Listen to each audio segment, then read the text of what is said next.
Welcome to another episode of Black Sheep and Bad Apples. Tonight's episode is another Co-Host Takeover episode, and it's going to be sexy.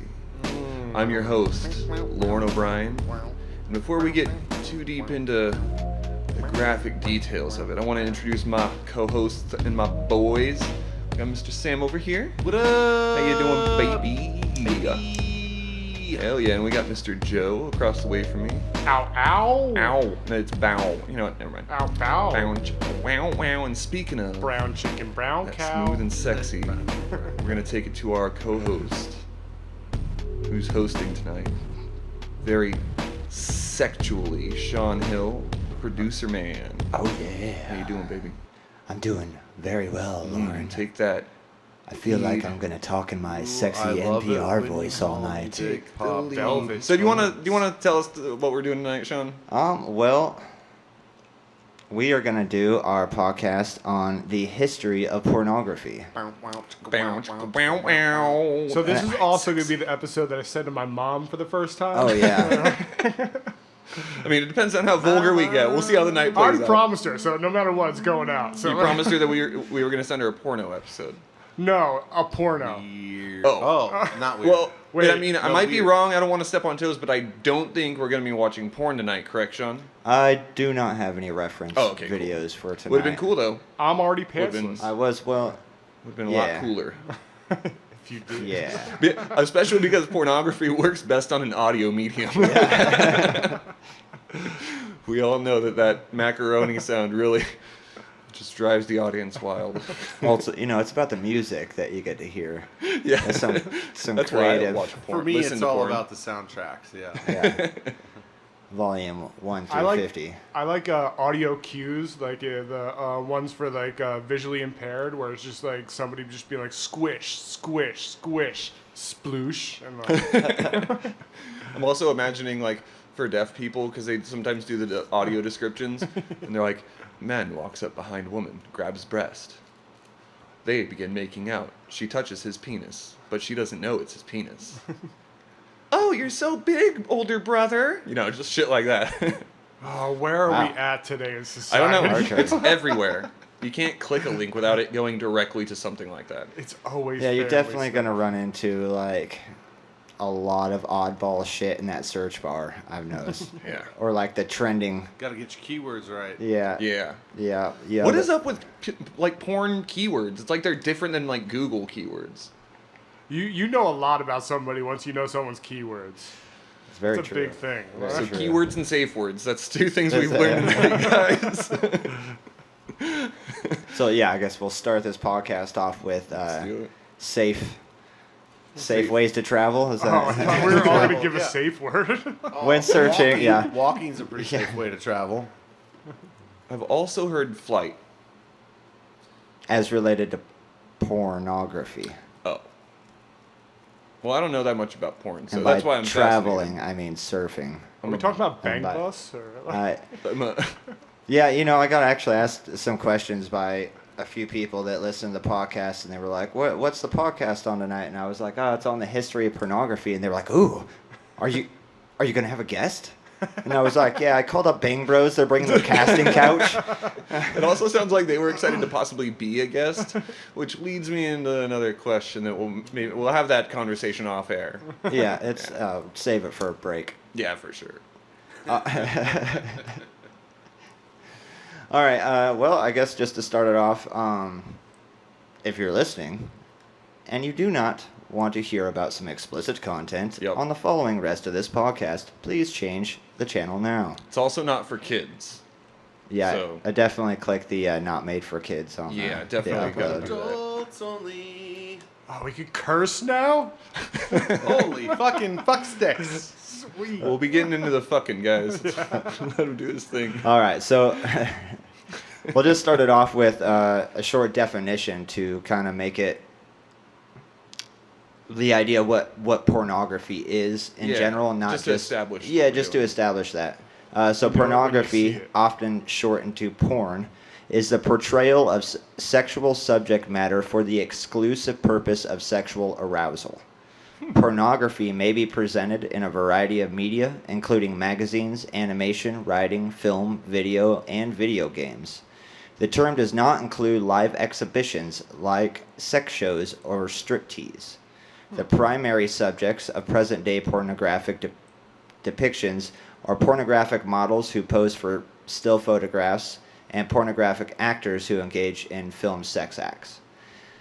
So just to make it clear, like it said, if you go to strip club and you're watching girls dance and stuff like that, that's not pornography. And mostly, And if you go to like one of those trade shows where they got all the sex stuffs going on, you watch people bang, that's also not porn. It's and I guess just cool. it's not porno until you start recording it. but yeah, Well, it's, but that's what. But what about?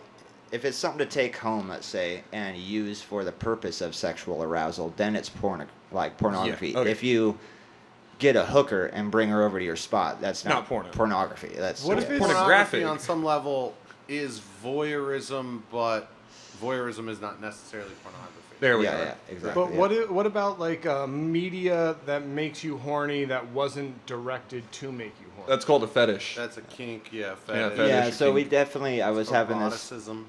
this conversation with Sam a little bit yesterday that they make things like food porn, or Yeah. you could take pictures of drum sets and call it drum porn. Yeah. And what I kind of derive from that is if the intended purpose, no matter what you're taking a picture of, let's say people with foot fetishes or whatever and stuff, if you're taking pictures of feet or drums or food for the purpose of getting you sexually aroused, and that's what you put it out there for, then it's pornography. Well, yeah, and that's that. See, I get that, but in the case of like drum porn or anything like that, I think that it's like it's used as kind of like a like if you're a drummer, then you would love to experience this drum set. Yeah, it's like porn. If you love food, this is what you would love to eat. Yeah, and so in that sense, it's like it's not something that you're receiving sexual gratification. Jesus Christ. You get there. Gratification from. Thank you, Sam. I needed some encouragement. But it's something that but it's something that gratifies you because of the experience of it. What if you get a boner when you see trains go into like a tunnel and you just like film that a bunch of times? So you really like trains? But I kind of take it as where you're trying to sell it. If you're selling it to train companies for commercial videos about trains, but you just happen to beat off to it, well, then that's for you. It's porn. Just you and stuff. Right. But if they sold it to a porn industry place and was like, "Yo, I want you to put some sexy music behind this, put, big trains or something like that, and make some innuendo style Big trains, tight tunnels. Yeah, exactly. And then I was going to say slams into tight tunnels. Yeah. But then I would say it would be considered pornographic, even though there's no nudity in it, because you're selling it for the explicit purpose of sexual arousal. Hell yeah, Right. dude. But that's what isn't the Andy Warhol quote it's like pornography when you see it. Yeah, Like it's different for everybody. So That also makes sense in the Yeah. sensory perception kind of world we were talking about a minute ago. Right, but on some level we gotta define what it is we're talking about. Yeah, and so guys, Yeah. listeners, we're talking about sex. We're talking about Boobies. fugging. F-U-G-G-I-N, Right, not fugging. like Ooh, pictures of food I don't like that's that. like, oh, that food's sexy. Like pictures of drums, oh, that's sexy. So drums It's you would about- fuck. Intercourse. and with It's that, about like a more normalized set of. And with that, I'll bring up a slightly more argumentative version of what you're saying, because this is where I think people consider some things pornography and some things not, and then there's some up in the air because people don't know exactly what pornography is defined Gross as or feet. is what it is. So I'll just start with what the word means and where it came from. The word pornography was coined from the ancient Greek words porne, meaning and I'm probably not saying this at all right and stuff as far as the little symbols go above letters, but porne, meaning prostitute, and porneia, meaning prostitution, and graphein, meaning to write or to record, derived meaning illustration as in graph, and the suffix ia, meaning state of or property of or place of. Thus a, quote, a written description or illustration of prostitutes or prostitution. Which is funny because if you pay a woman to fuck her, that's illegal. Yeah. If you pay a woman to fuck her on camera, It's not illegal. Well, that's the we'll get into that loophole. though. Oh, we're gonna. Yeah, Okay, cool. that'll come in. It does actually kind of play a part. So On some level, all parties participating in the sexual act on video are prostitutes. Indeed. Cool. Good Man, definition, woman, by the way. whoever, yeah, it's but- yeah. So no It's a good data definition. no data is known for the first use of the word in Greek. The earliest attested, most related word one could find in Greek is pornographos, i.e., someone writing about harlots. Would And, be the dude like Casanova. He used to write some fucking raunchy porno to get all the ladies. It's probably And just that like was- Socrates, and it was That probably was about little in boys. and I'm deep nosophists. Ooh, try and say that word. Yeah, don't give it to me. I was very scared when you were coming closer to me with that paper. Deipnosophists. Let me get a shot at it. Deipnosophists. That's dinosaurs, guys. I'm probably going to ask about 3 words tonight on the podcast on how to say them. Yeah. 'cause I Or was, Deipnosophists. ooh, I like that. Yeah. That was smooth.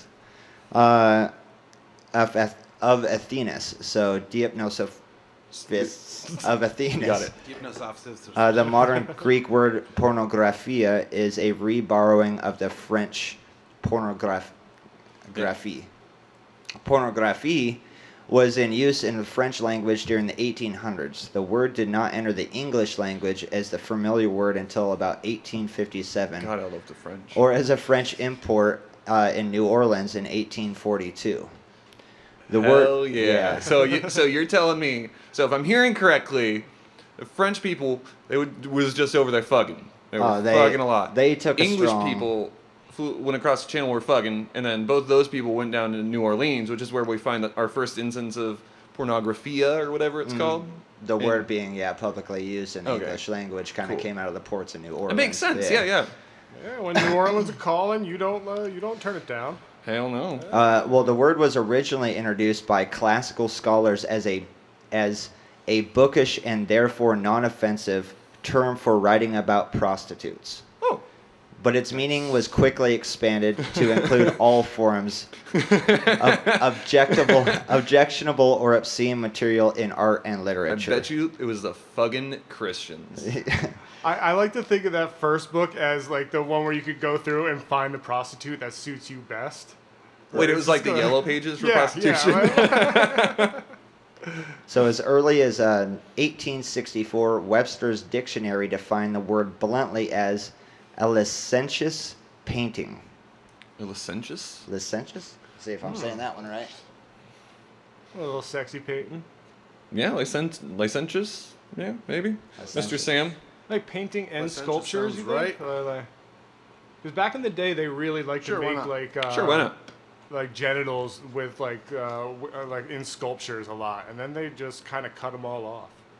Is that what happened to the nose of the Sphinx? No, but it happened to all the dicks, and it's in the Vatican. Fuck. Yeah, so the more inclusive word erotica, sometimes used as a synonym for pornography, is derived from the feminine form of the ancient Greek adjective erotikos, Ooh. derived from eros, which refers to lust and sexual love. Hell yeah. Because there's like 6 different types of like, I think it's Latin or Greek forms of love. Yeah, Greek, platonic love used to mean like friends that you Philadelphia. used to fuck. Huh. Yeah, it was like that was like the main part of platonic love was you fucked without emotion and you still stayed friends. That's cool. Yeah, Socrates started that. Sounds about right. So, fun facts here.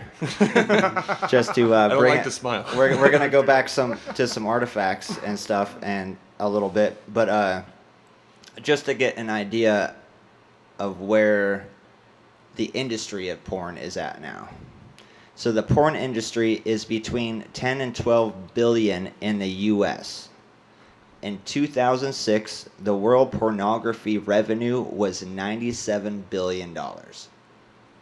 Jesus Christ. That was we Gotta get on that 14 money That's what I'm train. saying. 14 years ago, it Look was for- 97 billion. Sean, Look forward to So Black are Sheep you and Bad Apples. are you serious New about video about series. this Pornhub series that we're gonna do? Well, you know, it's We've obviously talked about it for a while. It's obviously a money-making endeavor Yeah. for sure. So this industry employs thousands of performers along with support and production staff. It is also followed by dedicated industry publications and trade groups, award shows, as well as mainstream press, private organizations or watchdog groups, which I thought was hilarious, government agencies, and political organizations. Well, I think the watchdog agencies are like trying to verify like ages of these actors and actresses, and like trying to make sure that there's no no funny business. I just in felt regard like to it. that. Well, For when this- was this? Mostly, I It's believe, current. 2000, current and 2006. I don't think they checked And I the. don't think Yeah. porn has All become the less time. political. Yeah. No, like they're on the These- front line with a lot of that stuff. Yeah, I was like- reading this story about one of the first porn producers who actually saved basically what turned out to be the definition of freedom of speech and freedom of Yeah. expression. So that was cool. So now to jump back to kind of the argument of what porn is, a little bit of like old time history to compare with the fact that it's a 97, it's over that I assume now, $97 billion world industry. Yeah. So where some stuff was found in ancient times, Glyptic art from the Sumerian early dynastic period frequently shows scenes of frontal sex in the missionary position. In Mesopotamian That's votive hot. plaques from the early 2nd millennia BC, the man is usually shown entering the woman from behind while she bends over, drinking beer through a straw. So he's drinking beer through a straw, or she? You know, it doesn't matter. Yeah. It's Is great it a either way. picture with two straws and they're both It's- drinking? That's how Oh, I it's pictured it. romantic. Yeah, It's like the noodle and the fox and the hound. I think it was probably like two and the animals. Tramp. Lady and the Tramp. There it is. So, Middle Assyrian lead votive figurines often represent the man standing and penetrating the woman as she rests on top of an altar. Hell yeah, ladies who are Altar listening, sex. if your man doesn't that's penetrate actually you sounds- on an altar, or your loved one doesn't penetrate you on an altar, they're not worth it. Dump them right now. Yeah, I you, mean- you know most churches don't have security systems. I'm just gonna put that out there. I Just mean- putting it out there for no Yeah, reason. You know that frame that that little term that comes up sometimes. People say they're like, dude, you're putting pussy on a pedestal, bro. Oh yeah. That's where it needs to be put. Oh, that's exactly. It sounds like it it. rests on top of an altar. You put that pussy on the Yeah, altar. so bro. ladies and fellas at home, if you're listening and I haven't been put on an altar, raise your fucking standards. But not like the Ed Gein way. No, That's no. a different way. You shouldn't do that. No, shouldn't do that. Respect the pussy. Respect. So scholars have traditionally interpreted all these depictions as scenes of ritual sex, but they are more likely to be associated with the cult of Inanna, the goddess of sex and prostitution. Many sexually explicit images were found in the temple of Iana in Assur, which also contain models of male and female sex organs. Nice. Depict. Nice. So it's not really porn though. It's like Yeah, so that's it's like rather- a cultural thing. Yeah. Yeah. Part of the But, culture. but It's not- depending on who sees it, it's porn to that person. Yeah, well, and again, based upon our definition, if you're looking at this tablet that's got this inscription on it, and you're looking at it to beat off, it becomes porn. No, Well, no. No, it's got to be exclusively made. It has to be like, explicitly for the purpose of. And it This has is not. This is for the sexual purpose of subject, worship. and I guess I didn't get that right, but that I said earlier, it's the portrayal of sexual subject matter for the exclusive purpose of sexual Oh. arousal. That's the misheard. reason why I asked Yeah, yeah, originally. so I- Because, I mean, there are people that just use, like stocking catalogs as jerk-off material. Yeah, And, yeah. like, to them, that's pornography. But it's to them, But to them, yeah. but it's not that. actually pornography. Yeah, Yeah, yeah. yeah. But then it comes down to like a lot of like the Catholic whitewashing of a lot of art that was a lot of things that they declared pornography that put things in the back corner and like in the closets of churches and took a lot of art off the walls because it was considered like too obscene. Yeah, and yeah. stuff. Yeah, for sure. So depictions of sexual intercourse were not part of the general repertory of ancient Egyptian formal art, but rudimentary sketches of heterosexual intercourse have been found on pottery fragments and in graffiti. The final 2/3 of the Ancient Egypt. Turin graffiti. erotic papyrus, Ancient graffiti. Ancient an Egyptian hieroglyphics. graffiti. an Egyptian papyrus scroll discovered at Deir el Medina, consists of a series of 12 vignettes showing men and women in various sexual positions. Yeah. The scroll was probably painted in the Ramesside period. Yeah. Yeah. Sure. Okay. When King of Ramses. Which is King 12, Ramses, yeah. 1292 to 1075 BC. And its high artistic quality indicates that it was produced for a wealthy audience. What were those dates again? 1292 to 1075 BC. almost 100 years. Shit. Yeah. Because there was probably more than one of them. Like there was Ramses the first, and Yeah, Ramses yeah. the second, or something Well, like that. Yeah. Or he was yeah, an yeah. alien and he could live for Right, multiple or generations. Stargate nailed it right on the fucking head. One or the other, I don't know. Yeah, we'll get into all that later. They're Sam's got a all complete very breakdown plan reasonable for us. Right, I mental breakdown. Don't do that. At least not on mic. No, on mic. We gotta get the No, yeah, ratings up. actually, let's do it on mic. Let's do it on mic.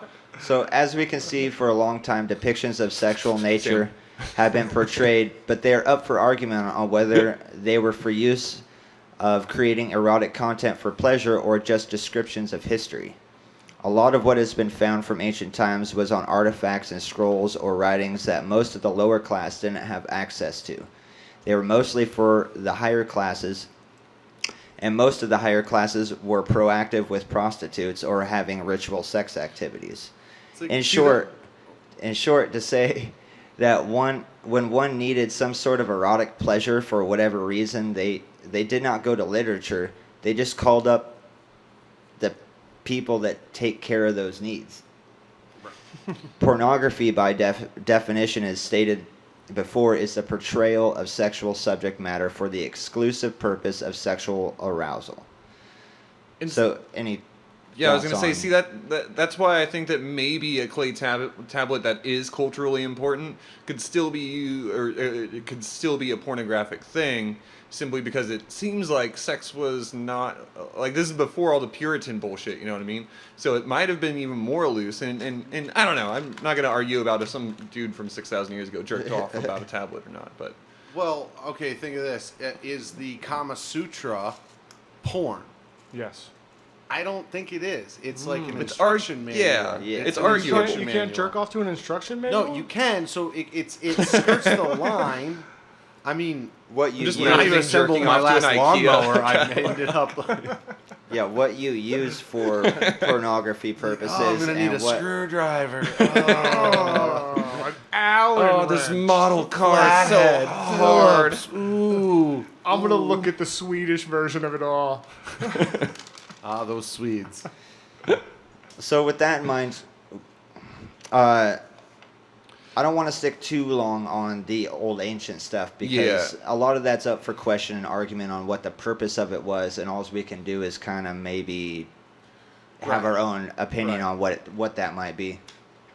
What I found was most of what we consider porn today, or the more common commercialized form of pornography, something put out for porn, started in the 18th century. Yeah. So I want to jump forward in time to the 18th century. Okay, we're going up. What is that? Yeah, Yeah, we need time machine sounds on the show. This seems to be where the root of pornography as what I would say we are familiar with today stems from, and the beginning of a lot of thoughts on morality and appropriateness of sexual content for more than the purpose of education takes place. The modern history of Western pornography begins with the Enlightenment in the 18th century, or as a lot of people know, the Age of Reason, when printing technology had advanced enough to permit the production of written and visual materials to appeal to audiences of all economic levels, and sexual tastes. Thank you, Guggenheim. You were right about that. I looked it up. Yeah. Yeah. Wait. Did invent. I knew it. Guggenheim invented the printing press, but I thought someone else invented movable typeset. But it was, in fact, Guggenheim. I thought you were going to say that he created pornographic materials, which was going to make him so much cooler. But he did that in the 1400s, so it took like 1450 or something. 300 years before somebody took that technology and used it to make what we're defining as specifically porn. And it wasn't too commercially available, that equipment. So maybe there was some printing presses made, but you're talking stuff for the church, for the state. Yeah, We're not people aren't putting out mainstream Asia, newspapers. like a long time ago. But like, what, do you think it was like parallel thinking, or was it like? I think it was like no, natural because evolution. there was also a movable typeface with like wood blocks made by a Chinese guy. I think. Yeah. It was a very different design. I want to say like 300 or 400 like, years even before Gutenberg. Gutenberg? Yeah. I'll ask the oracle. So, let's see. 18th century, a small underground traffic in such works became the basis of a separate publishing and bookselling business in England. Now, like you just said, I'm glad we're going to touch on this. Now, the first printing press was made ready for commercial use by Johannes Gutenberg in Germany in 1450. But for a long time, printing presses weren't not widely used and not available to everyone. It wasn't until the Enlightenment in Europe that mainstream use of printing became available to the public. Which brings us to our first erotic publication. Oh, yeah. Is it weird that I'm already getting a little hard? You should. I've had a rager from the beginning, but what's right? weird is that neither one of you are wearing pants. No, Well, I knew it was going to be out started pornography. Any blinders? No pants party. I put it on the Sean, memo. look at me. So, Just don't look at them. Eye contact. Sean, question. Yeah, Yes. I like the eye contact. Are we going to be hearing excerpts from this porno? In a sultry a voice. small one, Is there any... but not too much. Could you just tell me the title so I could like... maybe- well, He yeah, doth bequeath her cheeks Yeah. with a brisk slap. Sam. All right. done. So in 1748, the author John Cleland published the novel Fanny Hill, or Far off the mark. or better known as The Memoirs of a Woman of Pleasure. What was his name? John Cleland. A real fucking degenerate. He's a rad dude. Which is considered the first original English prose pornography and the first pornography to use the form of a novel. It is one of the most prosecuted and banned books in history. Oh my god. Fanny Hill is one of the first erotic novels in the English language, and it's been causing scandals for over 250 years. Dude, this dude straight up wrote a book that pissed everybody off across the century. The novel was banned in both the UK and the US until after World War II, and banned in Singapore until 2015. What the actual fuck? Yeah. Oh, no joke. It's And Singapore got some weird fucking porn. But then, like, They you were go like, back and no. you go back and read those banned books. Like, it's like when I went and read Catcher in the Rye and thought it was gonna be this like crazy edgy book, and it's just like this little pain in the ass kid. Right. So the book is framed as two letters written by Frances Fanny Hill. Quotes over the Fanny. So Frances Hill, Fanny Hill, to an unnamed madame. The novel recounts the fictional Fanny's experience as a prostitute starting at age 15. Wait, she has a fictional Fanny, or like? It recounts the fictional Fanny's experience. No, Fanny's fictional. Of a prostitute starting at age 15. Author John Cleland published the novel as 2 volumes in 1748 and 1749 under the titles Memoirs of a Woman of Pleasure. Since then, it's been published in many different versions with various titles including Memoirs of the Life of Fanny Hill or The Career of a Woman of Pleasure. This is like the National Lampoon of that time. So from the beginning, the novel was controversial for its erotic content, even though the words for sexual anatomy never appear.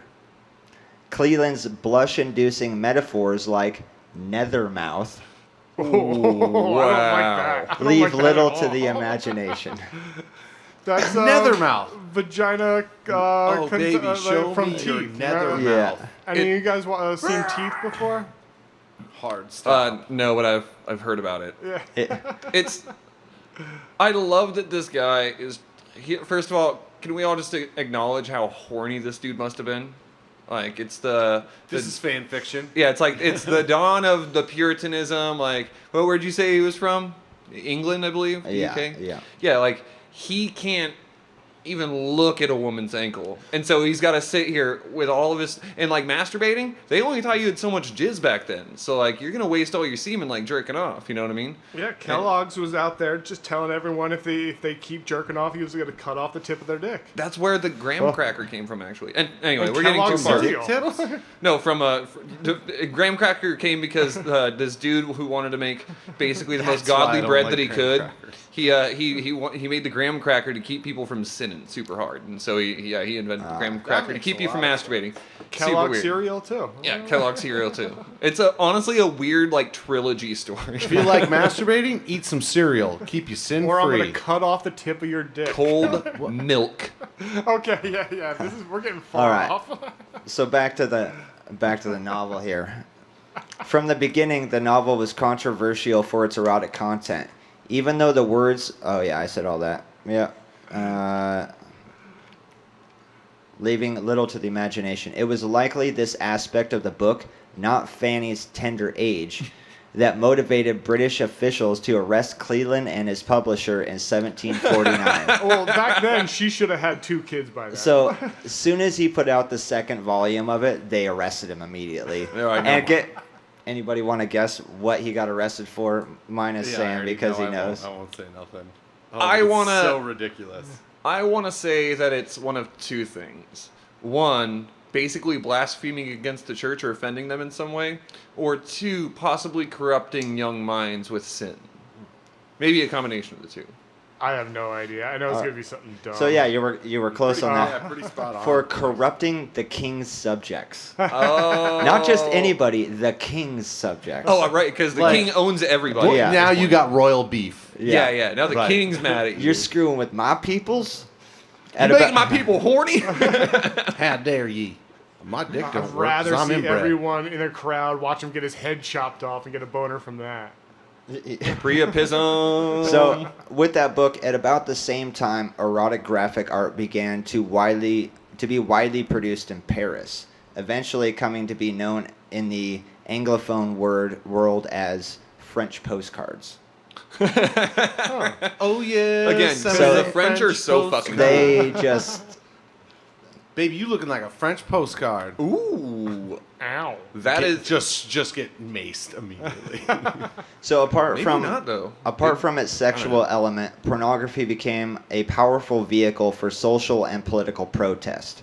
It provided a vehicle for the exploration of daring ideas that were condemned by both church and state, as you were It's still stating. happening today. Yeah. Including sexual freedom for women as well as for men and the practices of contraception and abortion.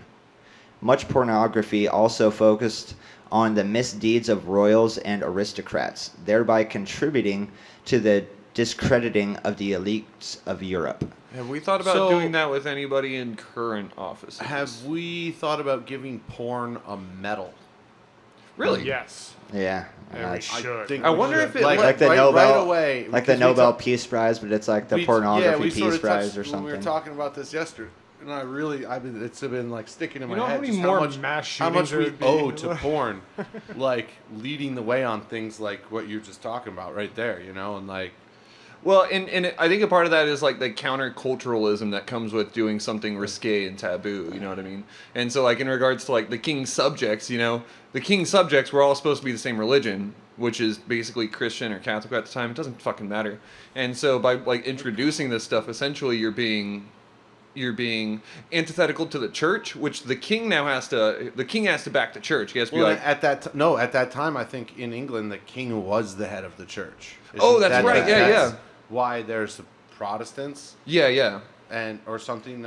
Yeah. Yeah, I'm not sure on that. I don't remember, but they're not Catholic at that point. It's the Church of England. The Church of England, and he wanted what, divorce his wives? Yeah, that's right. Divorced, beheaded, died. Divorced, beheaded, survived. So maybe one person that deserves this medal is perhaps the most important author of socially radical pornography. Yes. Was Marquis de Sade. Yes, I love this dude. Marquis de Sade. Yeah.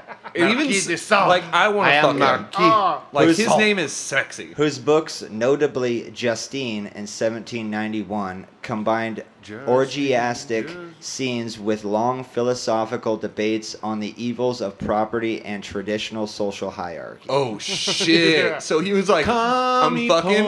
He was like, and "I'm a communist." He was like, now. "Fuck the system," and everybody together. If we all fuck each other, the system can't fuck us, guys. It's something like Marxism, or comes from his name. Wait, what? What is it? Marxism? No, Masticism. Like he's got a basically a fetish that's come off of his name itself. Damn. He's a very Does that have to do interesting with guy. chewing? No. Like masticating? Probably not. It's more of a dominating. Well, I think we're gonna go ahead and cut for a minute. We've got a few minutes for commercials that we've got to do, and when we come back, Shawn is you're gonna get see me with us, right? I'm gonna continue on. Look me in my eyes. I have been staring at your eyes. Eiffel Tower. Oh no. Lauren is just helicoptering So his penis we're gonna go around get right steamy. You guys go grab a cup of something. See ya on the other side. Break.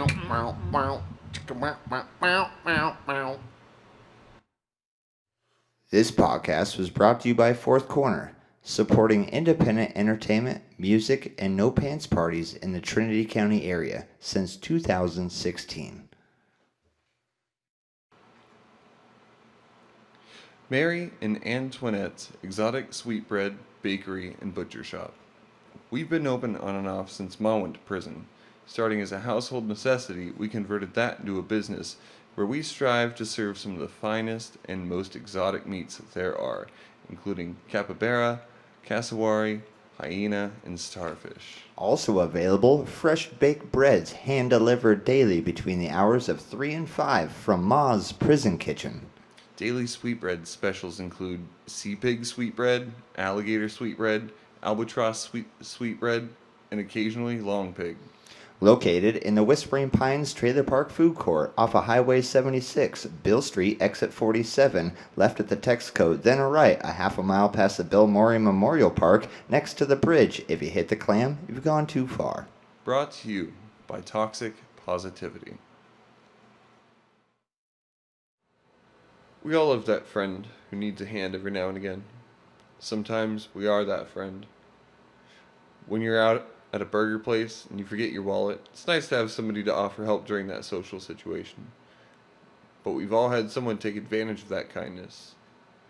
Perhaps we've also had a friend who constantly needs that social grace. Introducing Friendship Debt Collectors! Friendship Debt Collectors offers a hand in getting reimbursed for your kindnesses. Are you irritated with your friends not being able to pay back your quid pro quo expectations? We're here to make sure that you get the money you're owed. Whether it's $2 or $22. The Friendship Debt Collectors are here to help you. For a small fee. We all know banana bread is fucking hell yeah, bro. Hell yeah, bro! It's been established as the best kind of bread and banana by the Bread and Banana Bureau. Bro. We thought that since banana bread, what we affectionately refer to as BB, is so important, we'd set up banana bread stands by bringing BB to your work. Oh, hell yeah. By bringing banana bread to better your busted break time, we're making sure that every customer gets to have a rad time. When you get paid not that much money for doing a whole lot of work, bro, call the Bananas Berries Bros Bread Co. bananas are berries. Why is it bananas? And Yeah, but it's like oak. The company is called Bananas and Berries Bros. Oak Bread and Wood Company. No, but it's called the Bananas and Bros Berries. It's called the Bananas and Berries Bros Bread Co. Bros. And I'm just saying, like Bros! Stop the violence! Sorry, dude. We can all agree the banana bread at work is like, hell yeah, bro. Hell yeah, bro. The Bananas and Berries Bros Bread Co.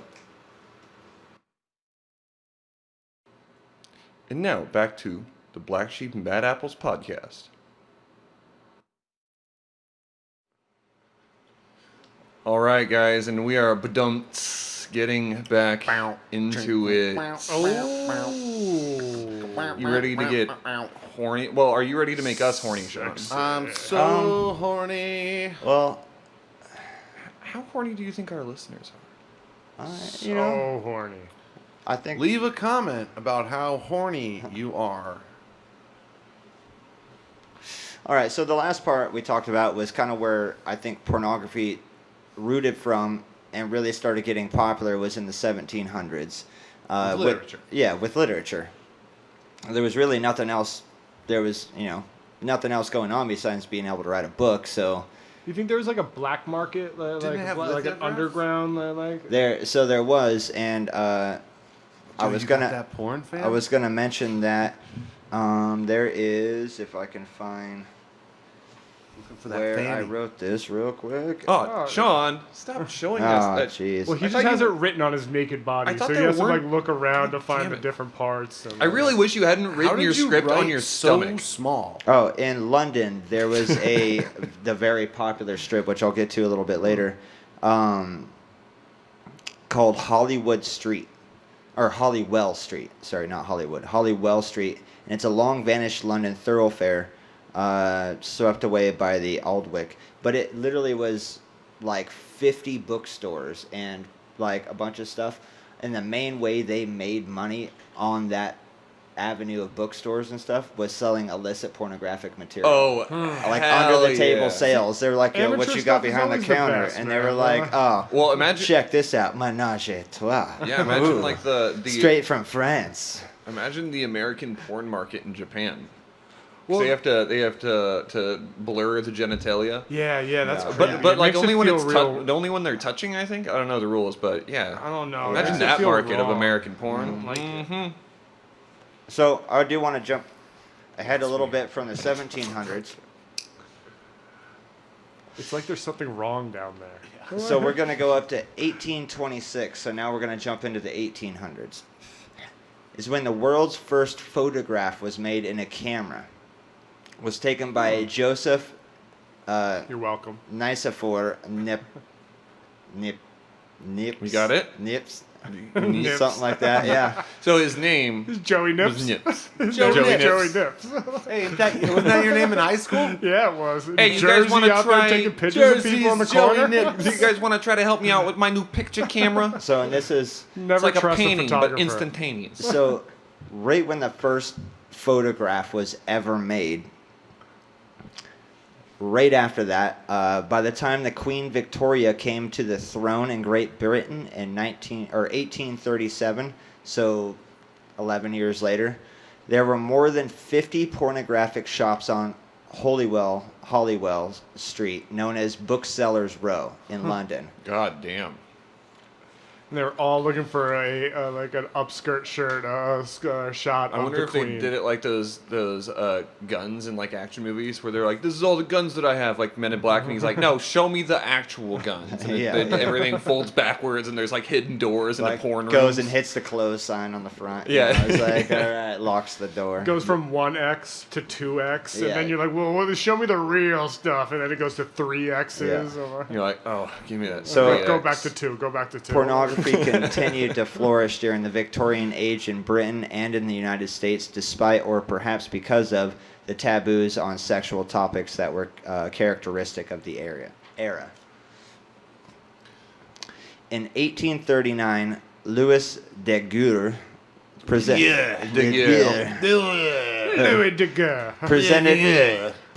the first practical process of of photography to the French Academy of Sciences.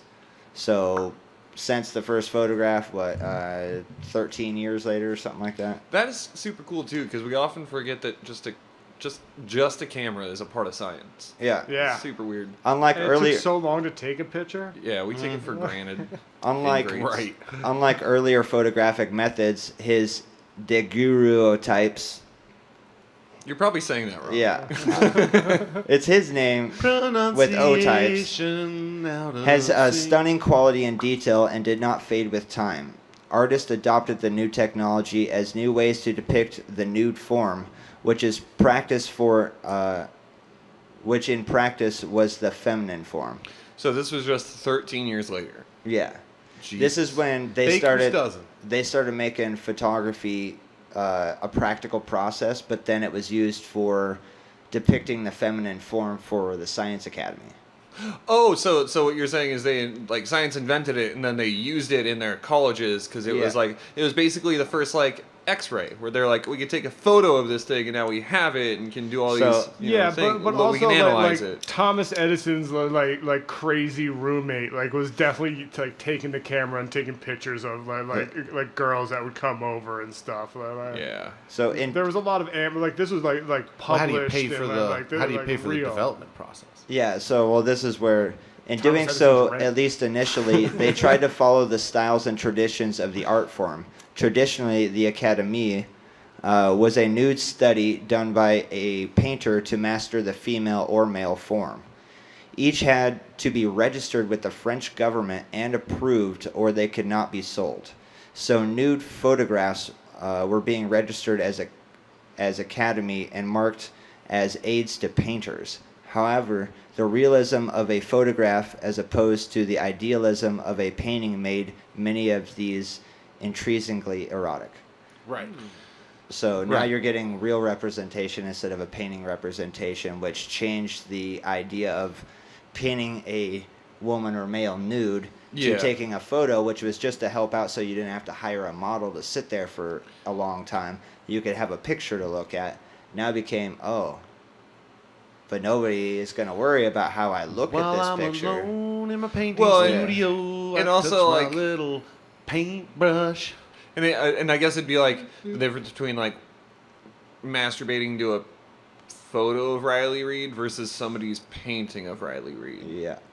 Yeah, but they have to hold that urine stream for they would have to hold that urine stream for 15, 30 seconds before that picture's developed. So that was that's hard. Joe's got some weird search. The daguerreotypes were not without drawbacks, however. The main difficulty was that they could only be reproduced by photographing the original picture, since each image was an original. And the all-metal process does not use negatives. I didn't put a pause in there the right way, but... In addition, the earliest daguerreotypes had just lean into that. Yeah. Had exposure times ranging from 3 to 15 minutes. Whoa, that's a long making them somewhat impractical for portraits. Right. So imagine some girl trying to sit there for 3 to 15 minutes and make not a wink, move. Make and I bet you not once did they think about mounting it to the ceiling and just having her lay there. Not fucking once. Ooh, interesting. Yeah, because then you can just lay there and stare at the fucking ceiling. Been in my... Never Sam, what is in your room? So unlike earlier drawings, action could not be shown. The poses that the model struck had to be held very still for a long time. Because of this, the standard pornographic image shifted from one of 2 or more people engaged in sex acts to a solitary woman exposing her genitals. Nice. So that creepy close-up shot started at the beginning. I'm picturing Wild Wild West or Wild Wild West. Why do I say the Will Smith movie? Oh, it was. I'm picturing the Wild West though, and Will Smith. And it's these girls in these salons that are just sitting there and just bored with their legs open, skirt up, and they're just like, "How long is this gonna take?" Have another whiskey. Can't even drink it. You have to sit there and not move. Can you imagine it? Hey. Think I could get a photo of you? And it's not like that would be kind of cool. It's like a day of your how time. long do I have to I stand need here you to looking? sit here for 15 minutes with your legs open. Don't fucking move. Do not or you're move. not going to get your or shot we're of going to have to whiskey. do it again, and I cannot afford for us to do it more than 3 times. Well, and then there became those little, like, I can't remember, it was like nickel flapper girl things, kind of, Yeah, those where you are can go and fun. look at porno, and it was sitting like a mailbox on the middle of the street, like a USPS mailbox, and you could just go up to it and start watching nudes. Imagine the guys that are like, you can't move, you're going to ruin my business, because each one of these plates costs, whatever. Yeah, exactly, yeah. So that's like the first version of those weird Peep trucker shows. peep show, movie exactly. joints and Yeah. stuff. It's like spank closets. Yeah, Like, it was even creepier because like you think you're alone, but you're just out in public touching yourself, and everyone's in a line behind you. So since one of these pictures could cost a week's salary, What? the audience for these nudes mostly consisted of artists, because they were the ones taking the photos, and the upper echelon of society. It was cheaper to hire a prostitute and experience these sex acts than it was to own a picture of them in 1840. That is amazing. That's awesome. Yeah. Imagine how much OnlyFans, like cam girls how much money they'd make now. Wow. Yeah. But, Are you adding it up? Yeah. All right, Sam, stifled the boner. So you so could they carry the two. see, and this is where I kind of relate that though to the early ancient portrayals of acts of sex, and that is that it was for a higher echelon and stuff. You didn't have the poor class trying to buy pottery with sex things on it so they could beat off at home. That wasn't even in their realm. And Yeah, it was like a luxurious product. Yeah, but if you have a pot with pornographic stuff, you spin it and you watch the porn happen in front of you. Well, fuck. and that's it's why they not made a pottery photo. wheels. It's painted But- on in glaze, and so it's also- like somebody who's like good at painting a stick figure boning Glazed another with stick what? figure. Well, and if you can imagine though, in 1840, it was cheaper to buy a prostitute and just have sex with her or him or whatever. Than it was to own a photo. Than it was to own a masturbate. photo to masturbate to. So think about in ancient times. You think they're going to be trying to get a bunch of photos to beat it? No, they're just going to call in They're the just gonna prostitutes go and rape have someone. sex. Well, and also, I don't think the artists or the models in those photos made the money. It was a guy who sat there and took the photos. The guy with the tap. Yeah. Yeah, And he had that big like black curtain around him, so you could just sit there and jerk off while he's taking the picture. but it was the same curtain he would open to show you his panels. Those panels. You want to buy something? Opens up his trench coat. You want to buy some of these plates? I want to see Yeah, you like pornographic. Like, plates? what are those I pictures got where it's ladies. just like a really high like light on a white board, and then you get the shadow on it? Oh, yeah. There's got to be silhouette, pornographic like that ones silhouette of those. Yeah. stuff. Yeah. Those are really cool. So The changing screen. So stereoscopy, and I'll get to what that means, was invented in 1838 and became extremely popular for the daguerreotypes that I was mentioning earlier, including the erotic images. This technology produced a type of three-dimensional view that suited erotic images quite well. Although thousands of erotic daguerreotypes were created, only around 800 are known to survive, which are probably worth a ton of money. Bunches and that's- bunches and bunches so- and bunches. So it's So like, those are still using the plates and not negatives? yeah, those are with metal plates that they used So- for. There was no negative, and there's only about 800 of the, thousands that were made back in the day. So that's really cool because it's one of those cases where we didn't burn all the books in Alexandria, and we still have some examples of that. Yeah. You know? Which most are before probably that, in it museums wasn't and film. stuff. It was like silver plate. Yeah, it was Yeah. literally a And metal then- plating that they were using. But to silver reproduce. plate's on glass. Like it's like glass, like fumed with silver. Some like you spread. Yeah, I don't- gotcha. Yeah, I don't really remember It's kind of like how it was, but this is sort of like that, but on a metal plate using metal instead Yeah. of whatever the other thing was. So, Gotcha. And it was a butthole. however, their That's- uniqueness what- and expense meant that they were once the toys of rich men. What were those called again? Which are the The ones that types. are that have 850 left of them. 800. Yeah, it's DAGUERREOTYPES. daguerreotypes. All right, I'm gonna look that up. Continue, please. Due to their rarity, the works can sell for more than 10,000. It says GBP, gross. No, British pound. Yeah, I think the pound. Yeah. In 1841, William Fox Talbot patented the calotype process.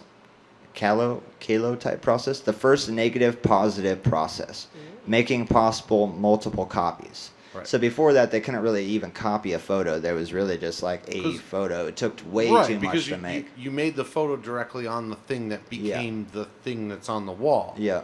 Instead of making a negative. Exactly. That you could then you could then process copies off. Right. So this invention permitted an almost limitless number of prints to be produced from a glass negative. Right.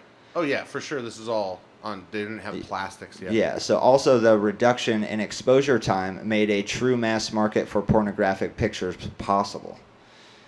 Now women or multiple people could get in a photo and snap a photo and take it instead of, that's where they digressed to only having one, let's say, lady showing her genitals in a photo, is because they had to stand there for 3 to 15 minutes. You don't want 5 people trying not to move in one scene. No, put one person in there. Well, how long does this, because it's still a silver, or it's still a glass plate negative. But it's going to be under a minute.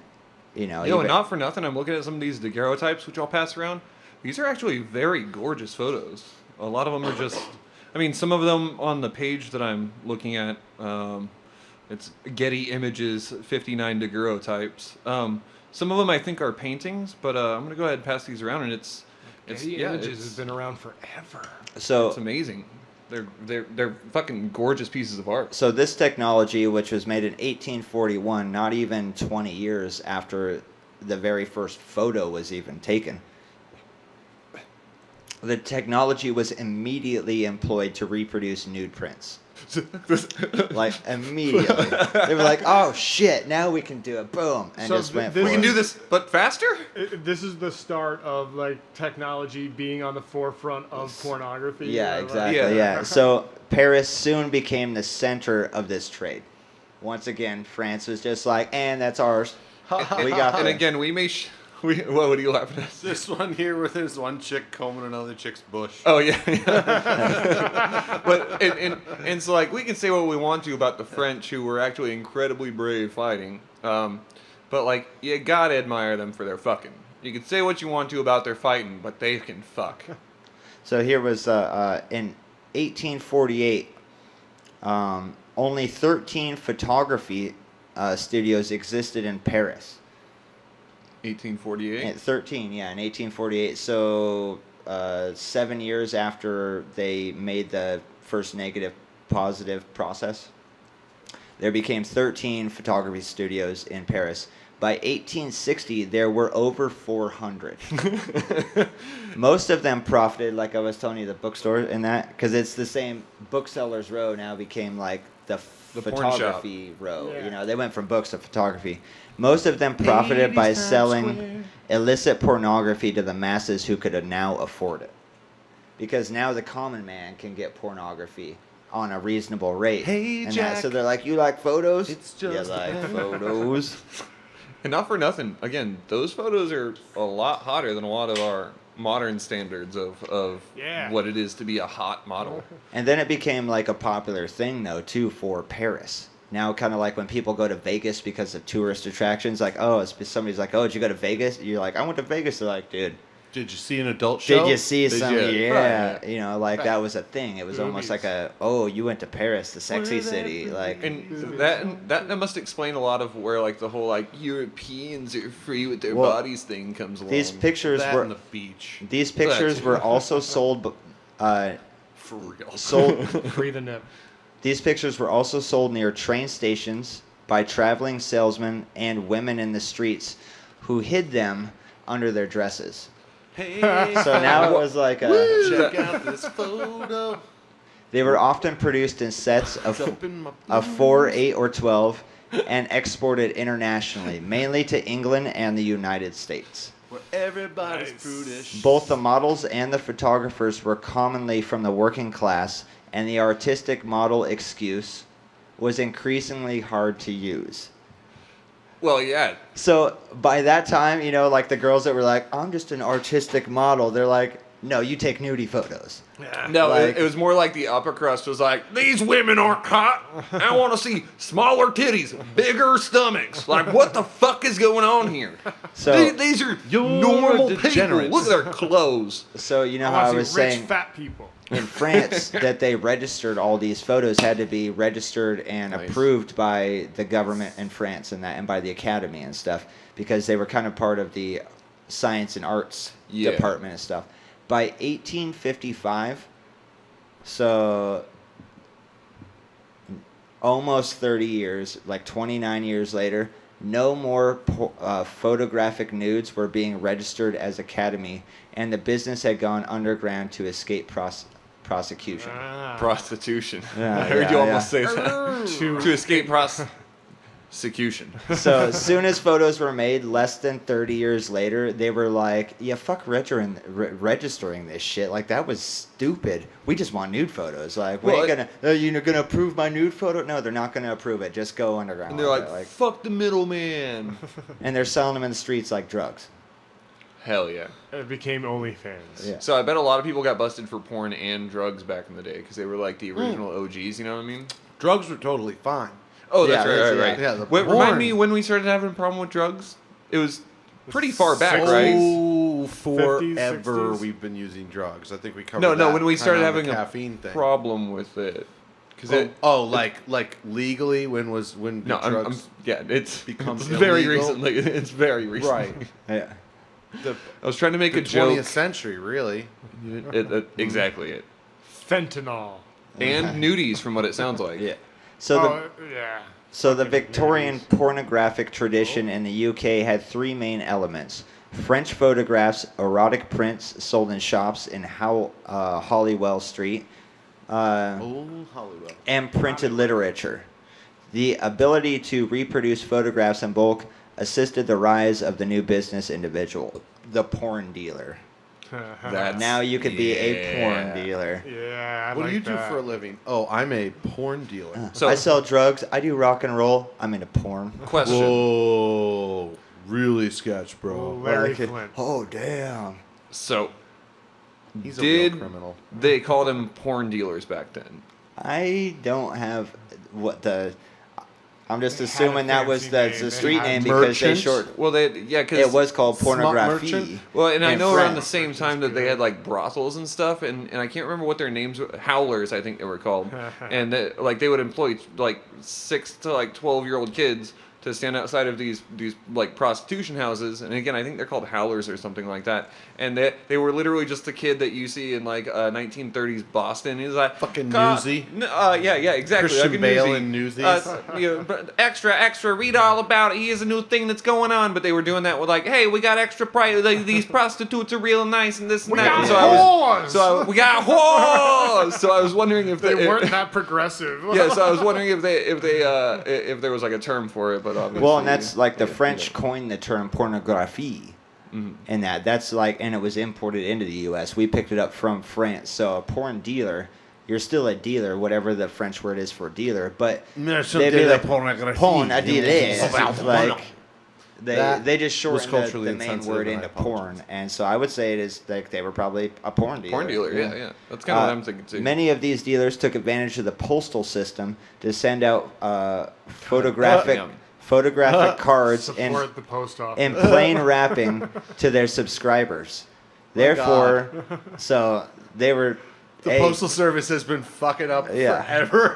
Oh yeah. No, they've been doing the right thing forever. Well, I mean, but they were just like, you got a package, but no, they we'll send it. They still wrapped it in plain paper. I got a package, send it. So it was just like sending drugs in the mail. They were like, yo, make it discreet though. Don't let them notice there's something weird. Put from grandma on it. Yeah, exactly. Therefore, look at the funeral home. Get the last person on there. Use that as a name. Just do it. Therefore, the development of a reliable international postal system facilitated the beginnings of the pornography trade. Victorian pornography had several defining characteristics. It reflected a very mechanistic mechanistic view of the human anatomy and its functions. Science, the new obsession, was used to ostensibly study the human body. Consequently, the sexuality of the subject is often depersonalized and is without any passion or tenderness. At this time, it also became popular to depict nude photographs of women of erotic ethnicities under the umbrella of science. Studies of this type can roll out the colored girls. White people are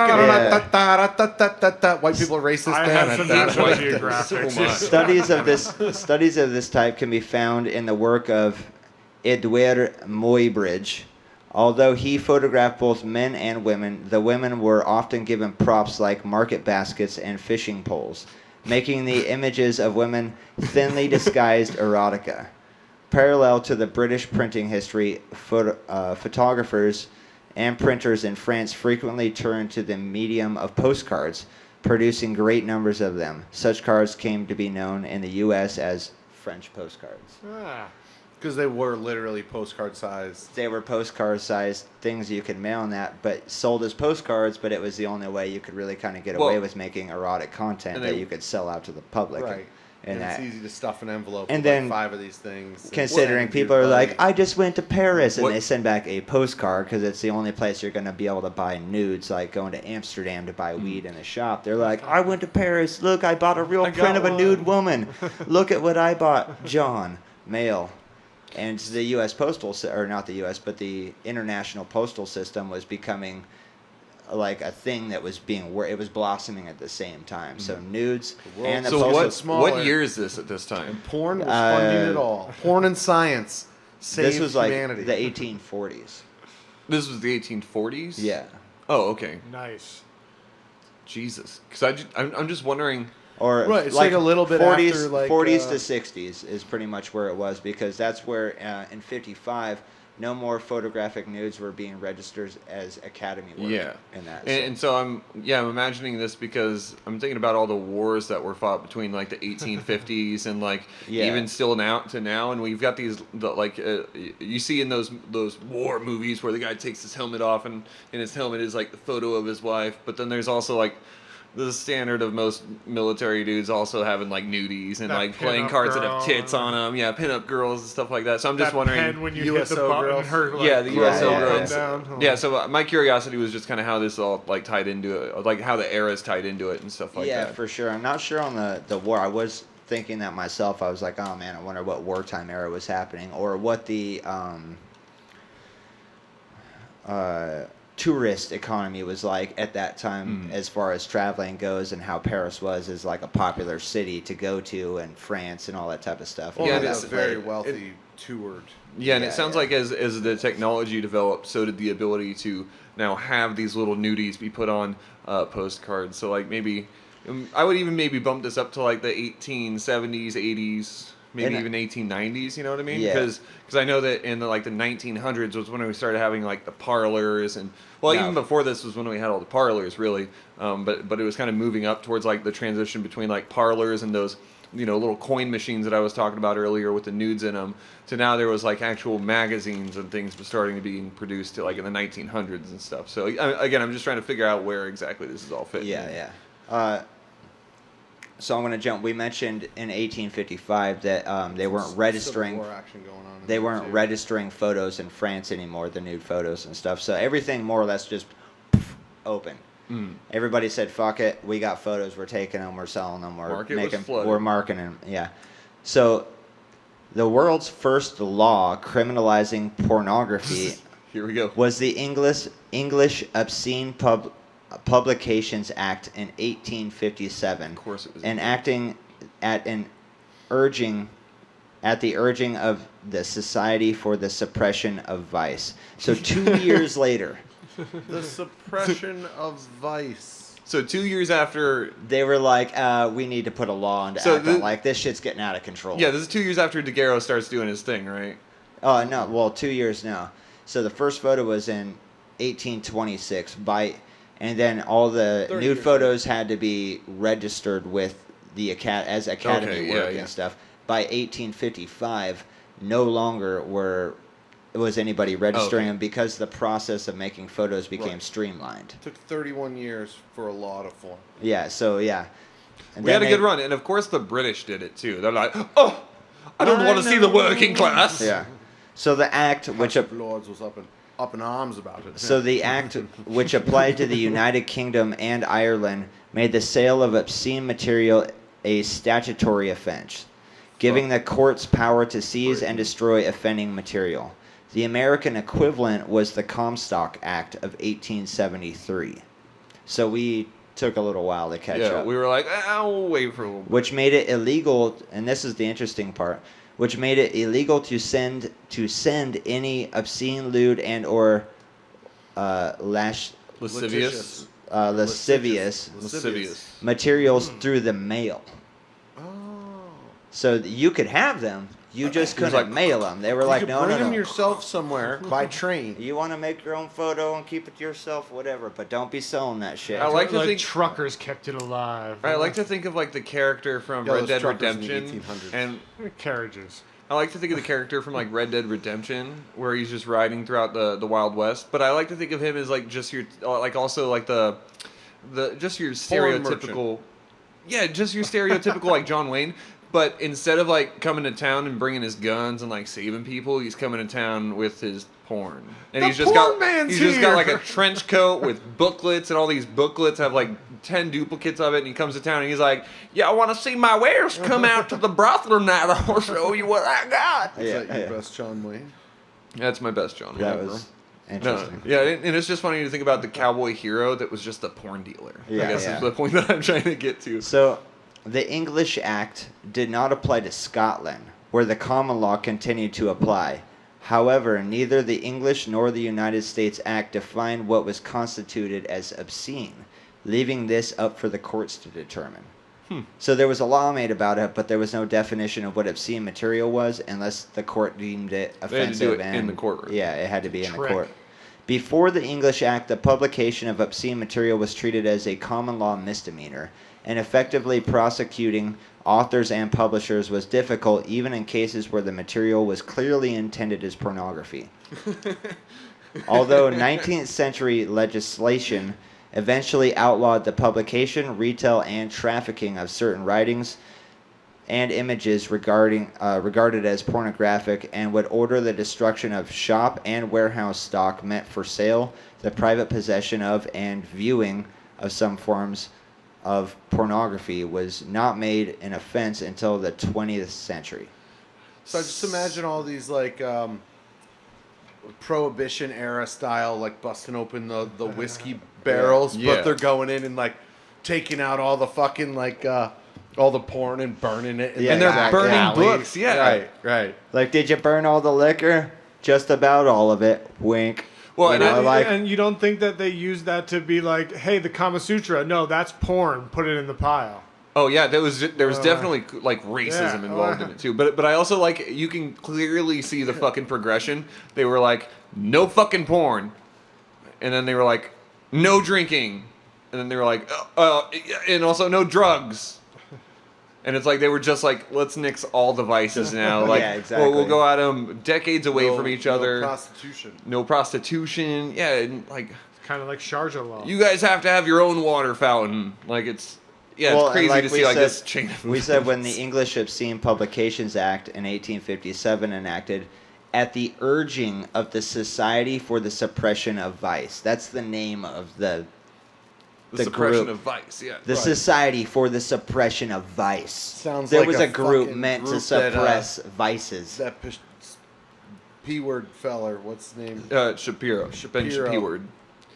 Sounds like a Ben Shapiro. It was probably Reagan's wife's ancestors. Or like, you know what's really interesting about like the whole like Christian identity thing that we're seeing now is that vaccines were invented in Britain 2 years before they got to, or 5 years before they got to America, I believe. 2 years before they got to America, Americans were anti-vaccine. Oh, yeah. Yeah, they just hated vaccines. They thought it was against God's will and that God would smite people and that it wasn't up to you to decide when you were going to like live or die. And it's like, The whole thing, it's so Christian dumb. Science. Yeah. So dumb. So historians have explored the role of pornography in social history and the history of morality. The Victorian attitude that pornography was for a select few can be seen in the wording of the Hicklin test, which I didn't look into, and I want to some more, so maybe put that in the notes. The Hicklin test, Hicklin, test stemming from the court case in 1868, where it asks whether, quote, whether the tendency of the matter charged as obscenity is to deprave and corrupt those whose minds are open to such immoral influence, end quote. Although they were suppressed, depictions of erotic imagery were common throughout history. So, yeah. Could you read that last quote to me again? Yeah. So, stemming from the court case, wording of the Hicklin test, stemming from the court case in 1868, where it asks, quote, whether, and I'm assuming this has got to be the judge that was presenting this questionable thing or something like that, like some obscenity chart. Yeah. Where he brought this up and he goes, whether the tendency of the matter charged as obscenity is to deprave and corrupt those whose minds are open to such immoral influence. Yeah, so it's the question, is it obscene if people are open and willing to receive that Exactly. information? It's like if you... it sounds like the lawyer was arguing that. Yeah, it's like, okay, was this put out to corrupt people's minds who may be corrupted by this sort of material? And what, like, kind of brought up, like, a questionable thing, like, well, yeah, this is obscene, but what is obscenity? Yeah, what does that mean? Does that mean, like we said, the author of the book earlier, Fanny Hill, got arrested for corruption of the king's subjects. Yeah. Well, he kind of almost puts it in this way of like, well, are the king's subjects' minds open for such immoral influence? Because then that would be corrupting them. But are we trying to say that the subjects of the king are open to immoral influence? Well, and it also sounds like a way of like demonizing them, being like these types of people, or maybe the early stages of it. And I almost types of people. I almost kind of took it though as a question of like how we say, like what's racist and what's not, and this and that. We're like, well, you're charging this person for obscenity laws. What are you trying to get at by that? Are you trying to say that everybody is able to be corrupted?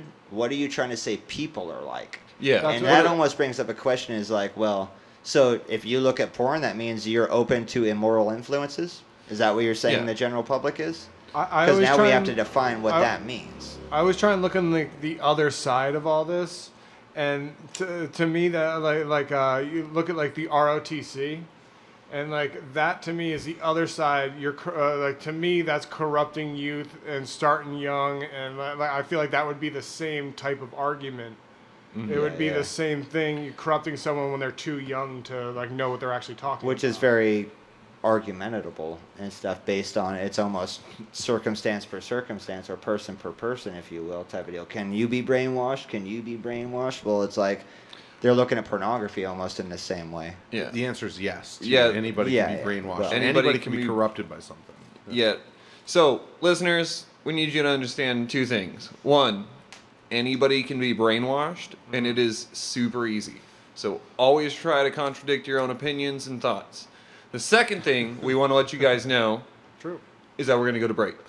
Bam, bam. We will see you guys on the other side. I hope you enjoy this porn song. I am super sexy. We're going to break. Yeah. Thank you for listening to Black Sheep and Bad Apples. Word from our sponsors is coming up. The Flattern Foundation.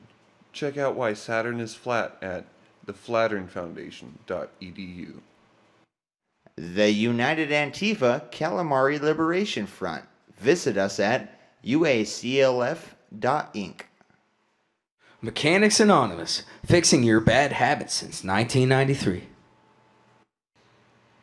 Come on down to the Whispering Pines Trailer Park Food Court, where you'll find wonton pickup available in quarter ton, half ton, Wonton. Come pick up your wontons at Wonton Pickup.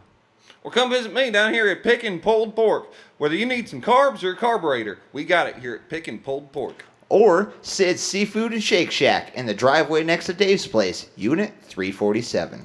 Whispering Pines Trailer Park Food Court. Smack down on some delicious grub. Closed once a week for Monday Night Raw. Located off of Highway 76, Beale Street, exit 47, left at the Texaco, then a right, a half a mile past the Bill Murray Memorial Park next to the bridge. If you hit the clam, you've gone too far. The Left Hand Emporium. Come get your looms, brooms, and grooms, wrenches, benches, and wenches. Or get some ceiling fans, garbage cans, frying pans, and more. The Left-Handed Emporium. It's not quite right. It's what's left. Have you or a loved one been injured during a recreational activity? Then call me, Rex Rex at Rex Rex's Recreational Law Firm. Are you the victim from golf or bowl golf? I'll sue him. Did you hit yourself in the face while fishing? I'll sue you. Did you skin your knee at the Grand Canyon? I'll sue the federal government. Did your hands get wrinkly when you went surfing? I'll sue Mother Nature. Or was it a sunburn at the beach? I'll sue the sun, because I'm Rex Rex at Rex Rex's Recreational Law Firm. It's not just fun, it's the law. Thank you for listening to our fake sponsors. If you like what you've heard, like, subscribe, and share. It all helps. Now back to the show.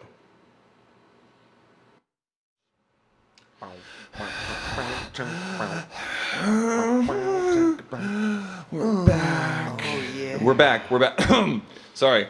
We're back And shirtless now. and shirtless. Also, it's a little sweaty in here. Hot and sweaty. But we got the AC on and we're trying to just honestly, Chill. I'm trying to stop being so excited so I don't blow my load before the end of this. Trying to Fogging Netflix these and windows. chill I am on this just- podcast. I am fucking rock hard. I didn't know that history could make me so...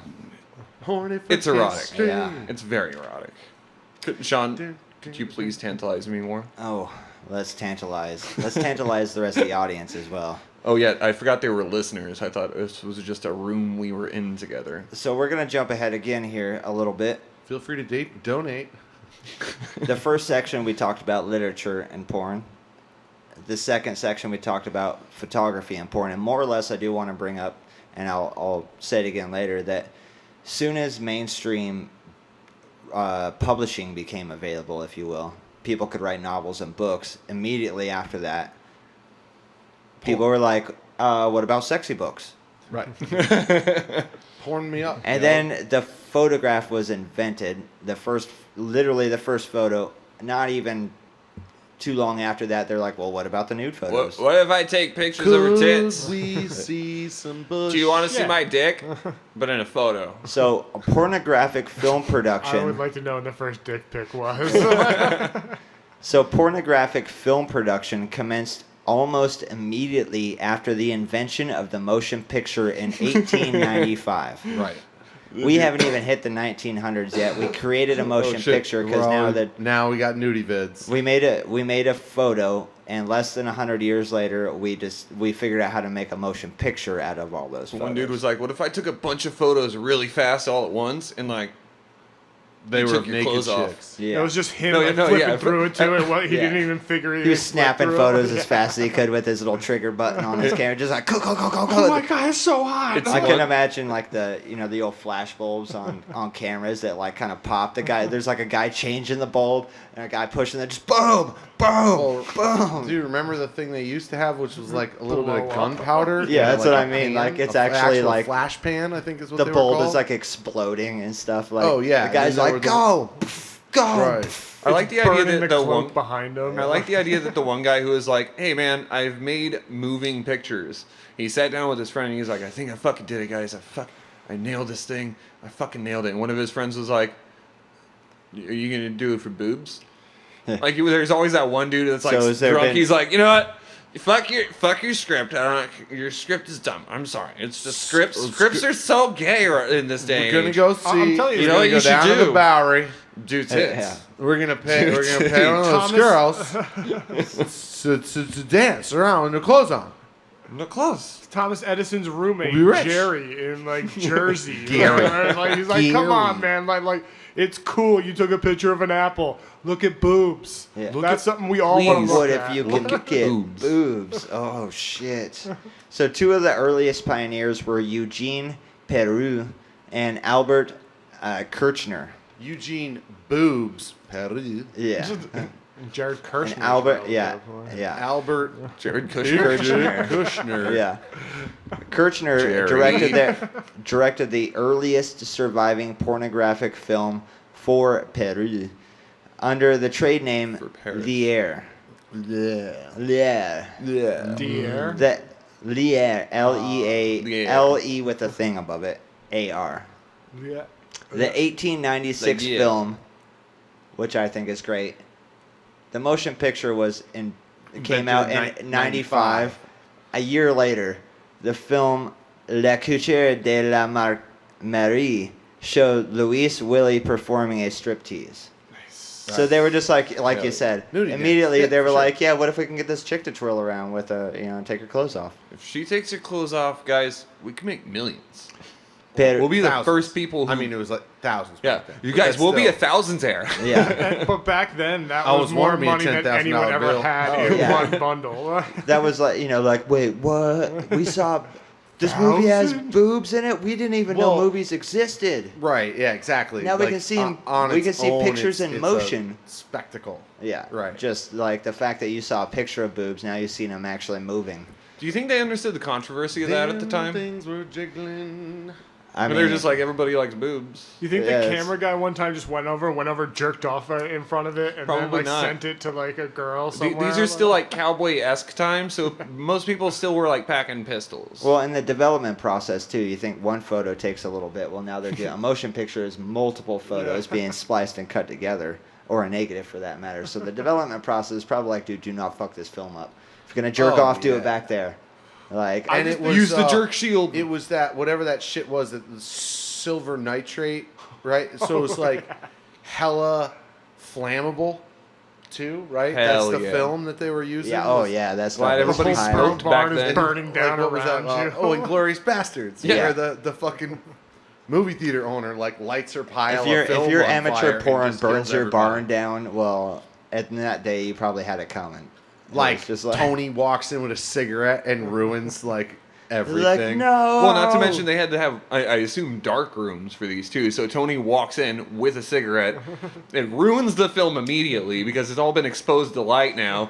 And then is like, hey, what are these trays for? And ashes his cigarette into woof. Yeah. And everything. Jesus Christ. And then that probably Fucking started. Tony. That Fucking probably Tony. started the educational system, and like that's why pornography is bad for you. See, the devil caught their room You'll on grow fire. fur on your palms if you watch it, and it'll burn down your dad's barn. That's why they Oh. left They're Jersey just like, and damn. went to Hollywood. That was It'll like the burn whole down thing. your dad's barn Jersey- and And they're keep like, pouring no. All the Moralistic. gangsters, all the gangsters went into the movie business, so they all like moved to like L.A. and brought all the movie industry out there. Like they left Edison's studio. Yeah. So, Peru's film inspired a genre of risque French films showing women disrobing, and other filmmakers realized profits could be made from such films. So that first film There's where money in a girl did a titties. striptease, a bunch of other filmmakers were like, oh shit, we can make money off of this shit. That was Selma Hayek. So That's sexually the story of Selma Hayek. Jesus Christ. Sexually explicit films opened producers and distributors to prosecution. Such films were produced illicitly by amateurs starting in the 1920s, primarily in France and the United States. Processing the film was risky as was their distribution. Distribution was strictly private. And this kind of jumps up ahead of ways. In 1969, Denmark became the first country to abolish censorship, thereby decriminalizing pornography, which led to an explosion in investment The Danes. and the commercially produced pornography. So that's really interesting because American history is exactly the opposite. So in the 60s and 70s, there became this like group of people who were more or less starting to band together as a group of like Christians, despite their denominations. they were starting to get together to eventually form what would later be the Christian identity movement, which is kind of this white supremacy thing that we see. And so this all comes together really in the fact that there was this guy named Miller. I'm not sure of his first name, but essentially he was a porn producer of the time. And when people decided that being a pornographer and creating pornography was obscene, they took him to court. And after appeal after appeal after appeal after appeal, they went all the way up to the Supreme Court. And so Miller versus California actually was a case won by Miller that essentially made freedom of expression a thing. Because what they were trying to do is they were trying to take Christian ideals and to define what obscenity was. And so this case took it all the way up to the Supreme Court. And essentially what the Supreme Court ruled was that each state gets to govern its own obscenity laws. And in that way, if you're creating a film or watching a certain type of film in that state, that becomes obscene or not obscene based upon your state's rules. But what that also covered was essentially that, like, if you had a Christian or a Satanist church and produced Satanist pamphlets, not that they believe in Satan, that was obscene, and they could take that away from you as well. And so it really set this precedent of this freedom of expression that happened. And honestly, he's a fucking, like, for having championed that out for, I think, like 12 years or something like that. It's one of the most extreme forms of the government backing the freedom of expression and like the First Amendment right that we all have. And so it's really interesting that porn actually ties into all this kind of political stuff, because it was this precedent setter that actually later ended up being known as the Miller test. And so in each state, your pornography produced in that state has to pass through the Miller test. And that is it obscene to the contemporaries? Does it block any bylaws? And so it really has to be aware of the community in which it's made. So, like, porn is made here in California, very liberal. If you were to try to make porn in Alabama as a producer, it would, I assume, be much harder. Any of those southern states have just much more strict rules. And so I don't mean to tangent away from what you were saying, Shawn, but it is this very important part of American history that's but like it wasn't just about porn. It was about, like, whether you could wear a bandana or whether you could not wear a cross. And it was this whole Christian identity movement that, again, I don't mean to take away from, but it is very important. And so there was a huge kind of jump where it went from that film that I mentioned in 1896, a year after motion pictures were made, the film La Couture de la Marie and stuff. Sounds sexy.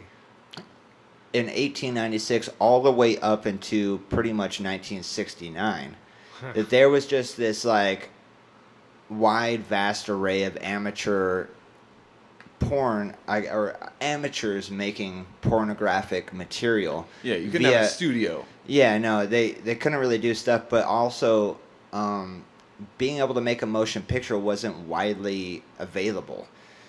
We've all seen, well, maybe not all of us, but what's it, The Aviator? Yeah. The guy that made the planes, well, he also made motion picture. Howard Hughes. Howard Hughes and stuff like that. He was not he was a wealthy person.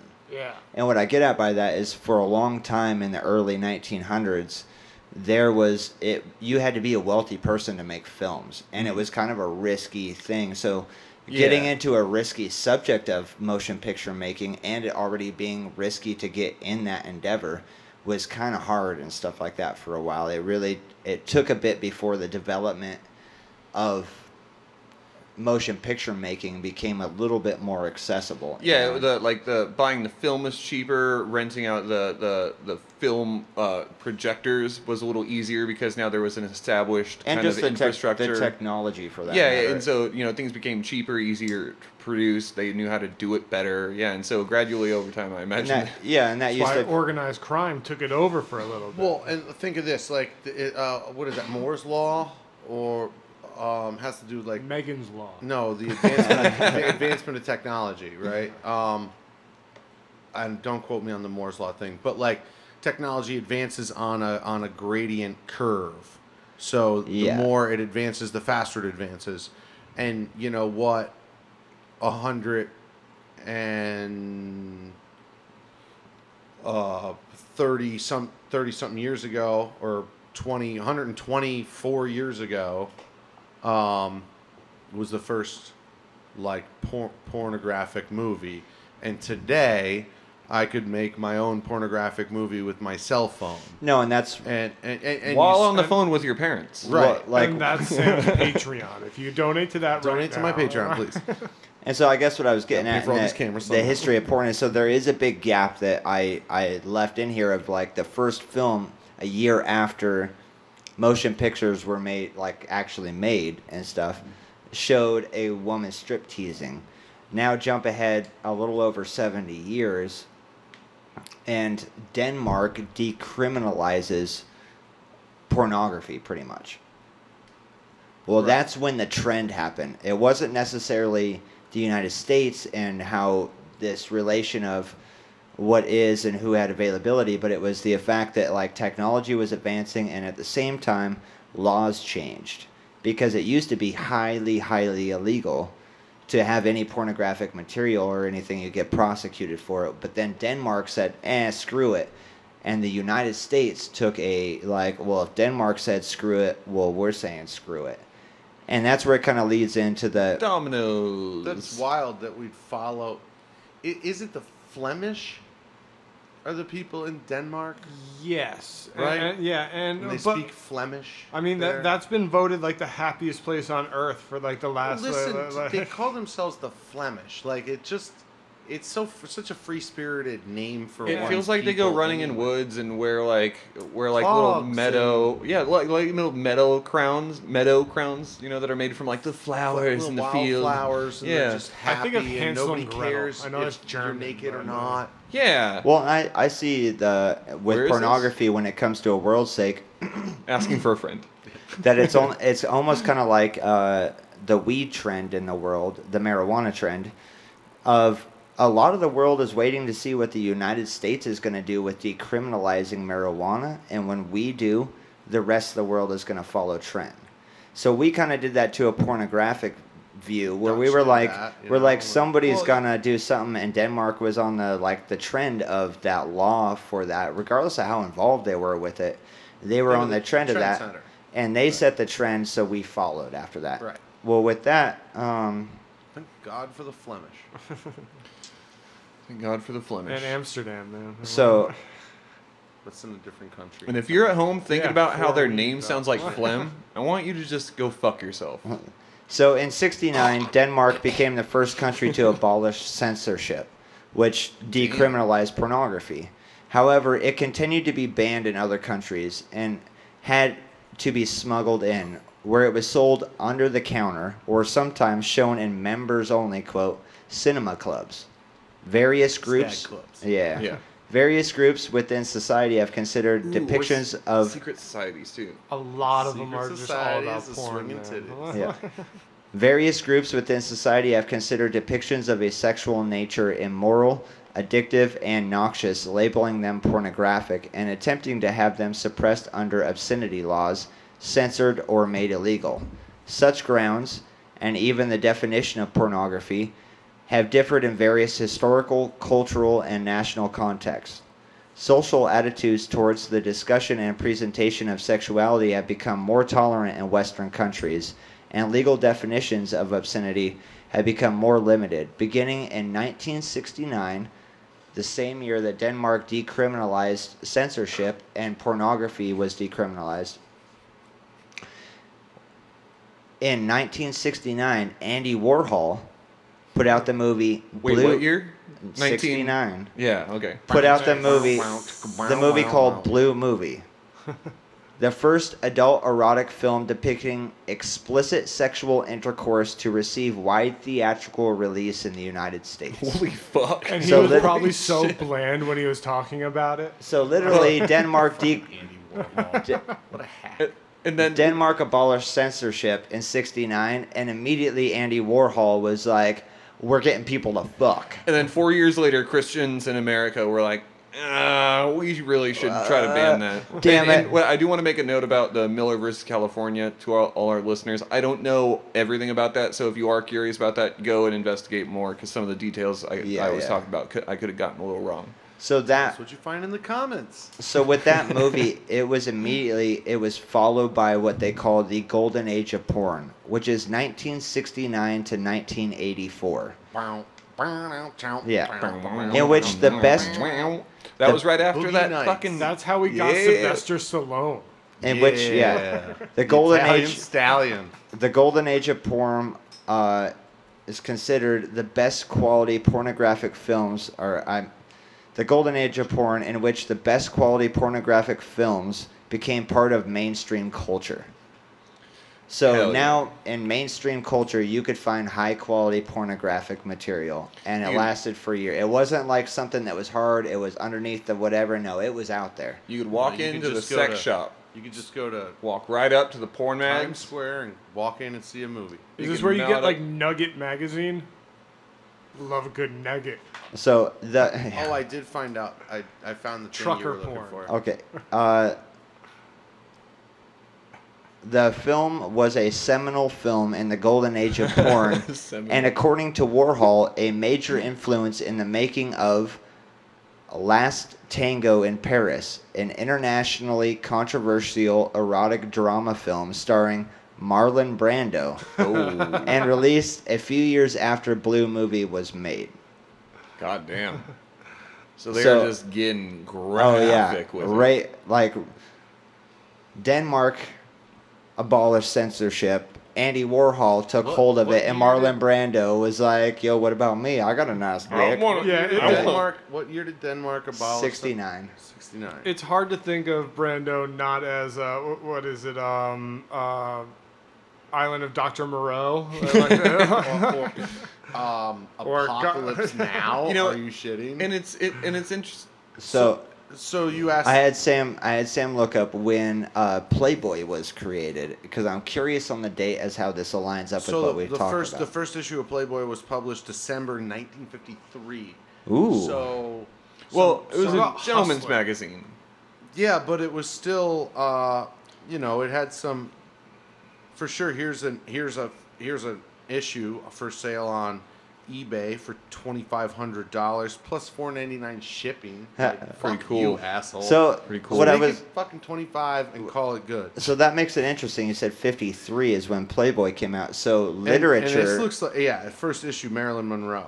So it took them some years, and what I guess I imagine is I wonder when this might be a side thing. I wonder when Playboy came out with their first video, not magazine, and if it was in the golden age of porn and how that related, because Playboy started a little bit before the magazine. Apparently, started a little bit before the golden age of porn, and got into these censorship things a little bit before Denmark really abolished it. But then Andy Warhol really took the lead on motion picture when it comes to pornography. I would say that probably comes from like the whole flapper girl, like the models that the soldiers took with them overseas and stuff like that. What that really came from was like we already had these gorgeous women wearing like barely any clothes, and what we were doing was we were distributing them to the men who had big muscles and anchors on their fucking biceps as tattoos, and so. What that kind of graduated into was like it's a classy thing for gentlemen to do this kind of thing because it's a masculine thing. It's not necessarily a grotesque thing, and so like naked models became kind of further and further. And so I would say that probably is where Playboy really got to get away with what they were doing because they weren't doing dick and pussy pornography, but they were doing nude modeling, which I think was the distinct. Softcore. You brought up class. the thing. When did Hustler come out? Because Hustler was the alternative to Playboy. Yeah. Hustler was the dirty version where they got into it. Well, and furthering that my was like- point just a like little bit P more, and the V. I know that Playboy tried to really have articles and like jokes and stuff like that inside the content, so it wasn't strictly pornographic in regards to like the terms back then. So they played the but article also, thing Hustler like literature is the with. only place that published the Unabomber's manifesto.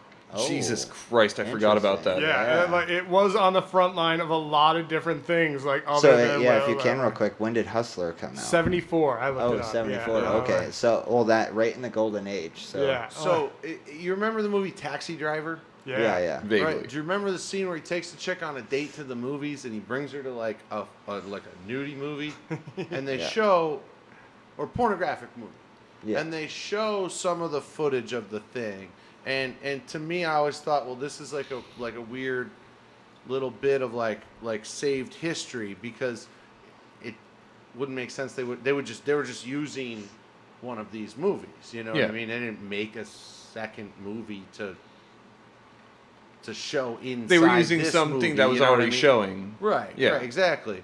And it was really kind of like, there's nothing like porn today. It was like weirdly artsy. Gentle. Nah, but artsy. Wait, Eh. the 70s? Black and white. No, I'm just like, quote unquote, you got, nobody can see my air Interracial. quotes, but like Oh, yeah. artsy. It wasn't just like people fucking. There was like all this meta to it. There was a little bit of a scene to it and stuff. Insinuating Yeah, yeah. like stuff Mhm. without, I see. like whatever. Yeah. Cream So- pies and bondage. I do want to. Yeah. I do want to jump forward again because I'm sure we could go off on the golden age of my porn, keyword. And cream pies and bondage. which I highly recommend that anybody listening look up things of the golden age of porn and maybe comment with some relevant main. What's your favorite John Holmes scene? Yeah, but also like if you exclude showers, you'll get a lot better results Yeah, when yeah. you do that. But relevant historical subject matter that came in during the golden age of porn, which was 1969 to 1984. But I do want to jump ahead again. We're going to do this 19th century went quick to a Where did the degree. wall come down? Interesting. I want to take note that the golden age of porn was from 1969 to 1984. In 1983, so we're going to jump up to the end of the golden age of porn. In 1983, Sony released the first consumer camcorder, the Beta Movie BMC 100P. Used a Betamax cassette and rested on the operator's shoulder. Due to a design not permitting a single hand grip. That year, JVC released the first VHS-C camcorder. Jesus Christ. This was 83? They saw so much creepy Yeah, stuff in like '83. Yeah. That explains the... So, right a The year serial before what killer they boom? consider the golden age of porn, the consumer was able to buy their own camcorder. Film production before that was not available for the general average amateur that just wants to film their daily life or do whatever and stuff. You took a picture at that point if you could via whatever camera you had and had to develop and do the process with Isn't photo the- stores. Like the thing at the end of Boogie Nights is that like video technology's gotten so good. I mean, the first camcorder was 8 mil. It The wasn't. thing at the end it of was Boogie actual Nights film. is Yeah, but the and like the quality was really good. the consumer. Comparatively speaking to like the first videographer. He's But talking you- about the but first you still had to publicly send- manufactured one. You still had Right. to no. Well, Or you the- still 8 mil came out definitely a while before that, but that was still like film, and any 8 mil you had to send in for development, Yeah. which made it a lot harder. Like you weren't necessarily going to waste money, which it wasn't cheap. You had to get a hold of like a Like- California university. like or now you something can go like to that, Target, you to could buy a develop your fucking 8 millimeter camcorder film, and and a bunch of tapes. if you got to if you're trying to develop pornographic film, you're going to get some shit for that.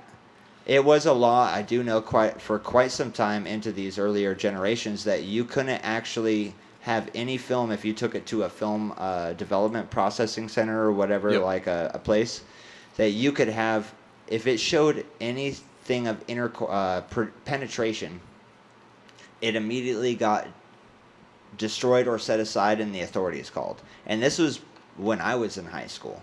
I was like, what's the laws on that? And they're like, yeah, we see boobs all the time, but if there's anything with any penetration, we immediately call authorities and this gets taken. And so 8 mil film, same thing. If you show penetration and you send it to a development place, well, they have to report that shit. That's what like a Benefits true of having a amateur's dark room in your house. camera is. That Polaroid camera. That Yeah, first, like you Right, take the picture. right. You get Now it it's right like there. in your Now, hands. when you find some weird shit at your It's great aunt's there. house, it's on a It's on a Polaroid. Yeah. You guys have to stop because I'm getting Scars. so fucking turned on. Yeah, man. Ridiculous. So My aunt. So I also want to put in, so the camcorder, like a Polaroid, if you will, was almost a video camera Polaroid. That's film that you could take, and keep at Have at home, your house, and yeah. nobody had to see it except for whoever you wanted to. Well, in '84, AVN sponsored the Adult Video News, is what AVN stands for. I love Adult where Video this is News going. sponsored the first AVN Awards ceremony in, God damn it. in February of 1984. A year after the camcorder was released to the public, Yeah. the So Adult now- Video News was like, we need to start So now making just awards. any horny person could go into a... Actually, it might have been a Radio Shack. And just buy the tapes and buy the camera and take it home. You know, maybe $200. The awards ceremony Larry occurs Flint did that. in early January during the AVN Adult Entertainment Expo in Las Vegas, Nevada. The AVN Awards are film awards sponsored and presented by the American Adult Video Industry trade magazine AVN Adult Video News to recognize achievement in various aspects of the creation and marketing of American pornographic movies. They are often called the Oscars of porn. And the award for best blowjob goes to. Yeah. Yes, and it's awesome, man. That just sounds so good. I watched a video not too long ago of China getting best from mainstream to porn. So I looked up the categories, and there are the awards are divided into over 100 categories, some of which are analogous to industry awards offered in other film and video genres, and others that are specific to pornographic/erotic film and video. So some of them are really just best actor, best male actor, best female actor. Some are best foreign, Some are like... best some are- foreign feature, best foreign export, type of deal. There's a bunch of Most actual things that are viscous load. just have to do with This is funny. like the film sale I've and been how it eating Jell-O for a did in year. the category. But then it's like best threesome, best four people, best Right, like right, so right, on and so forth down the deal. Yeah, the Best orgy. best orgy, 20-person best orgy. blowjob goes to but they have like Best real cool, quadruple like penetration interesting anal ones, scene like goes to- mainstream to porn, like transition. Well, so and- like an actress that is like a mainstream actress deciding to do porn, like that's its own category, and like Oh, I didn't know that. that's what China got. I think it's really interesting too, because now the like, sorry to skip ahead a little bit, but yeah. now there's women who do porn, like, and I think that's a porn website or something like that. And what it is it's like these women who are out there being their own producers. They're hiring their fucking camera guys. They're hiring directors. That's a real interesting. Yeah, and groups so like so that. it's really interesting to see how like some people argue about feminism, but it's really fucking cool to see that all these ladies are out there fucking being their own boss, making their own money, and they could not give a fuck less if you do or don't like them as a person, because you're gonna pay them to watch them do whatever they do. Oh yeah. Who was saying like there was some naughty like a cam person, whatever, made some like 20 million fucking Oh dollars. no, yeah, but like that was she was like an actress that decided during the quarantine to like do an OnlyFans, and then like she made like a bunch of and it was a big thing of like her taking money from a lot of like people that was their like only way of making money, like. So But she didn't even like do anything sexual. It was just her like with her tits out or something. It was like a kind of I it found a changed video- all the rules of So- OnlyFans. so a in that- video on Pornhub called me. It said literally microwaving a burrito, and I was like, I have to click on this, and it was just a burrito being microwaved for a minute and 20 fucking seconds. which we Did you brought blow up, it? And it had like 20,000 fucking views. Like, which we brought up Did was you like fucking monetized. what is porn and all this type of stuff, and that's where it leads into this. Going from the camcorder was introduced to now we have porn awards, which now for we have VR. I do want to bring up, and I'll probably state it again, that now any amateur can be a Hollywood producer because the technology is available in your hands. So you were only able to get porn by people with a lot more money than you that could afford to even make film, to now you can make porn and possibly be the deal, which led into less than 10 years later, after the porn awards were created, August 6th, 1991, God, Shawn. the World Wide Web went live to the world. God damn it! I didn't. Oh, that's I very knew this was interesting. gonna happen. It was before but the web.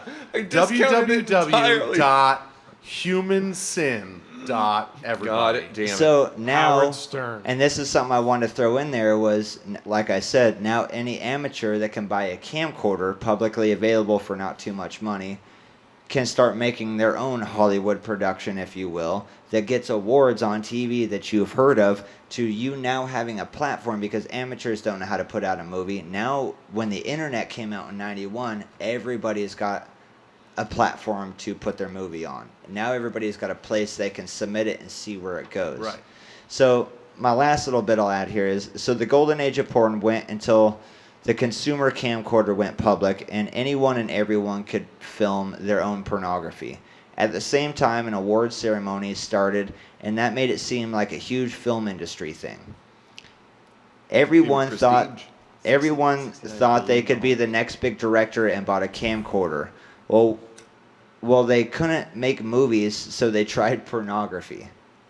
This happened for a little less than 10 years, and then the internet came out, and immediately that last 10 years of personal filming went to the world. Everyone who thought they could do pornography but couldn't get it out now had a platform to publish it. It seems to me that as soon as mainstream literature happened, we said, what about sex? Then the camera was invented, and we said, what about sex? Then the movie picture was invented, and we said, what about sex? Like, Until wipe the fuck away. Until the too. camcorder was a public use and the internet became available, and we said, hell yeah, what about sex? Would you like to see my sex? Yeah. for sure. And it's very interesting because the internet has become so much like interpersonal now too, with like social media and stuff like that, and to where it's like it's kind of cute to actually watch porn with some people, where you're just like, oh, That's what there amateur that porn person has is. come all the way around now Yeah. to being like kind of the more mainstream stuff. Not the best Oh, body, yeah. but I'm digging it. And it begs the question, like, well, where does it go from here? Because, like, so we had video, just regular video. Now we've got virtual reality porn, where you can literally put on your VR headset and turn on a Pornhub video that's a Yeah. VR video, Well, and now when you turn your head, you can look over at the wall.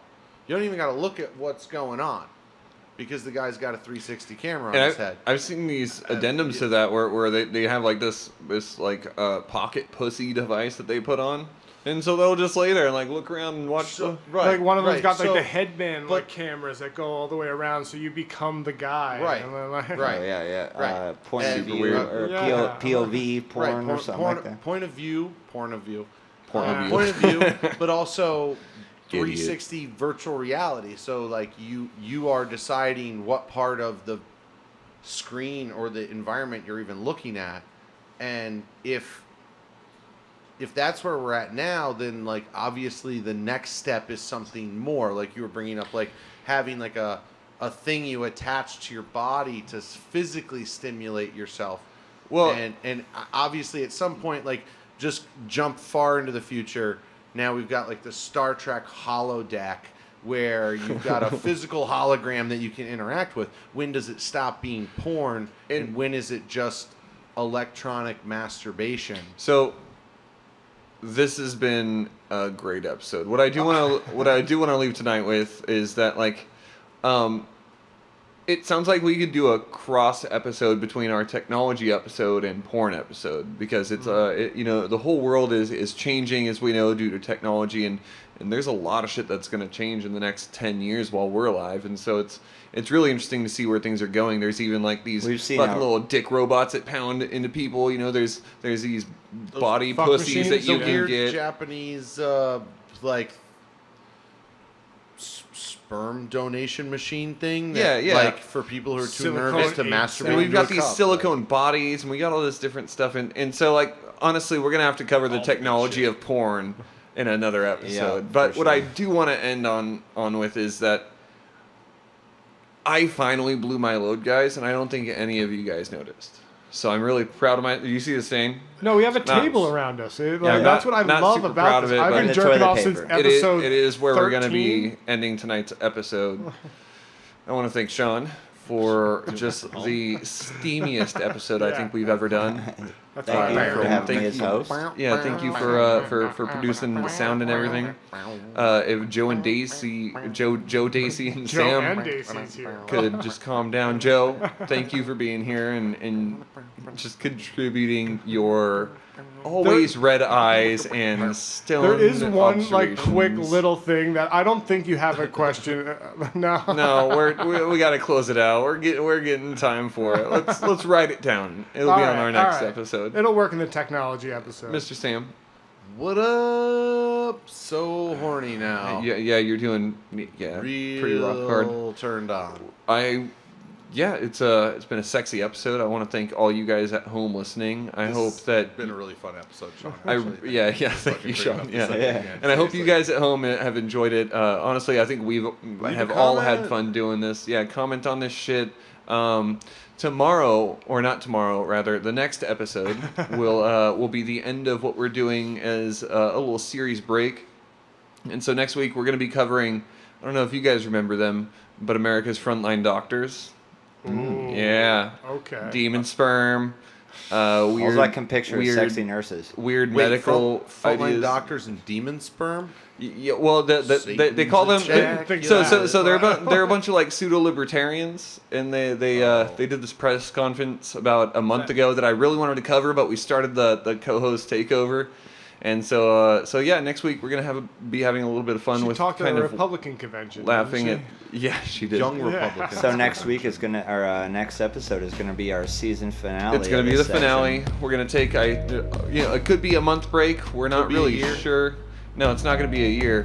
But also, It could be next though. episode is gonna be our 9/11 episode. That means our one year episode. anniversary. she? So there's finally something that we can remember about that day. Yeah, and so come and join us next week when I just assume, are as ridiculous and weird as we already are. Thank you guys at home for listening. I've been your host, Lauren O'Brien, or rather, co-host. Sorry, Shawn.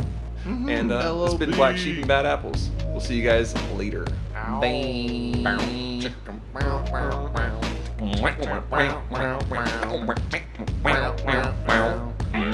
Corn.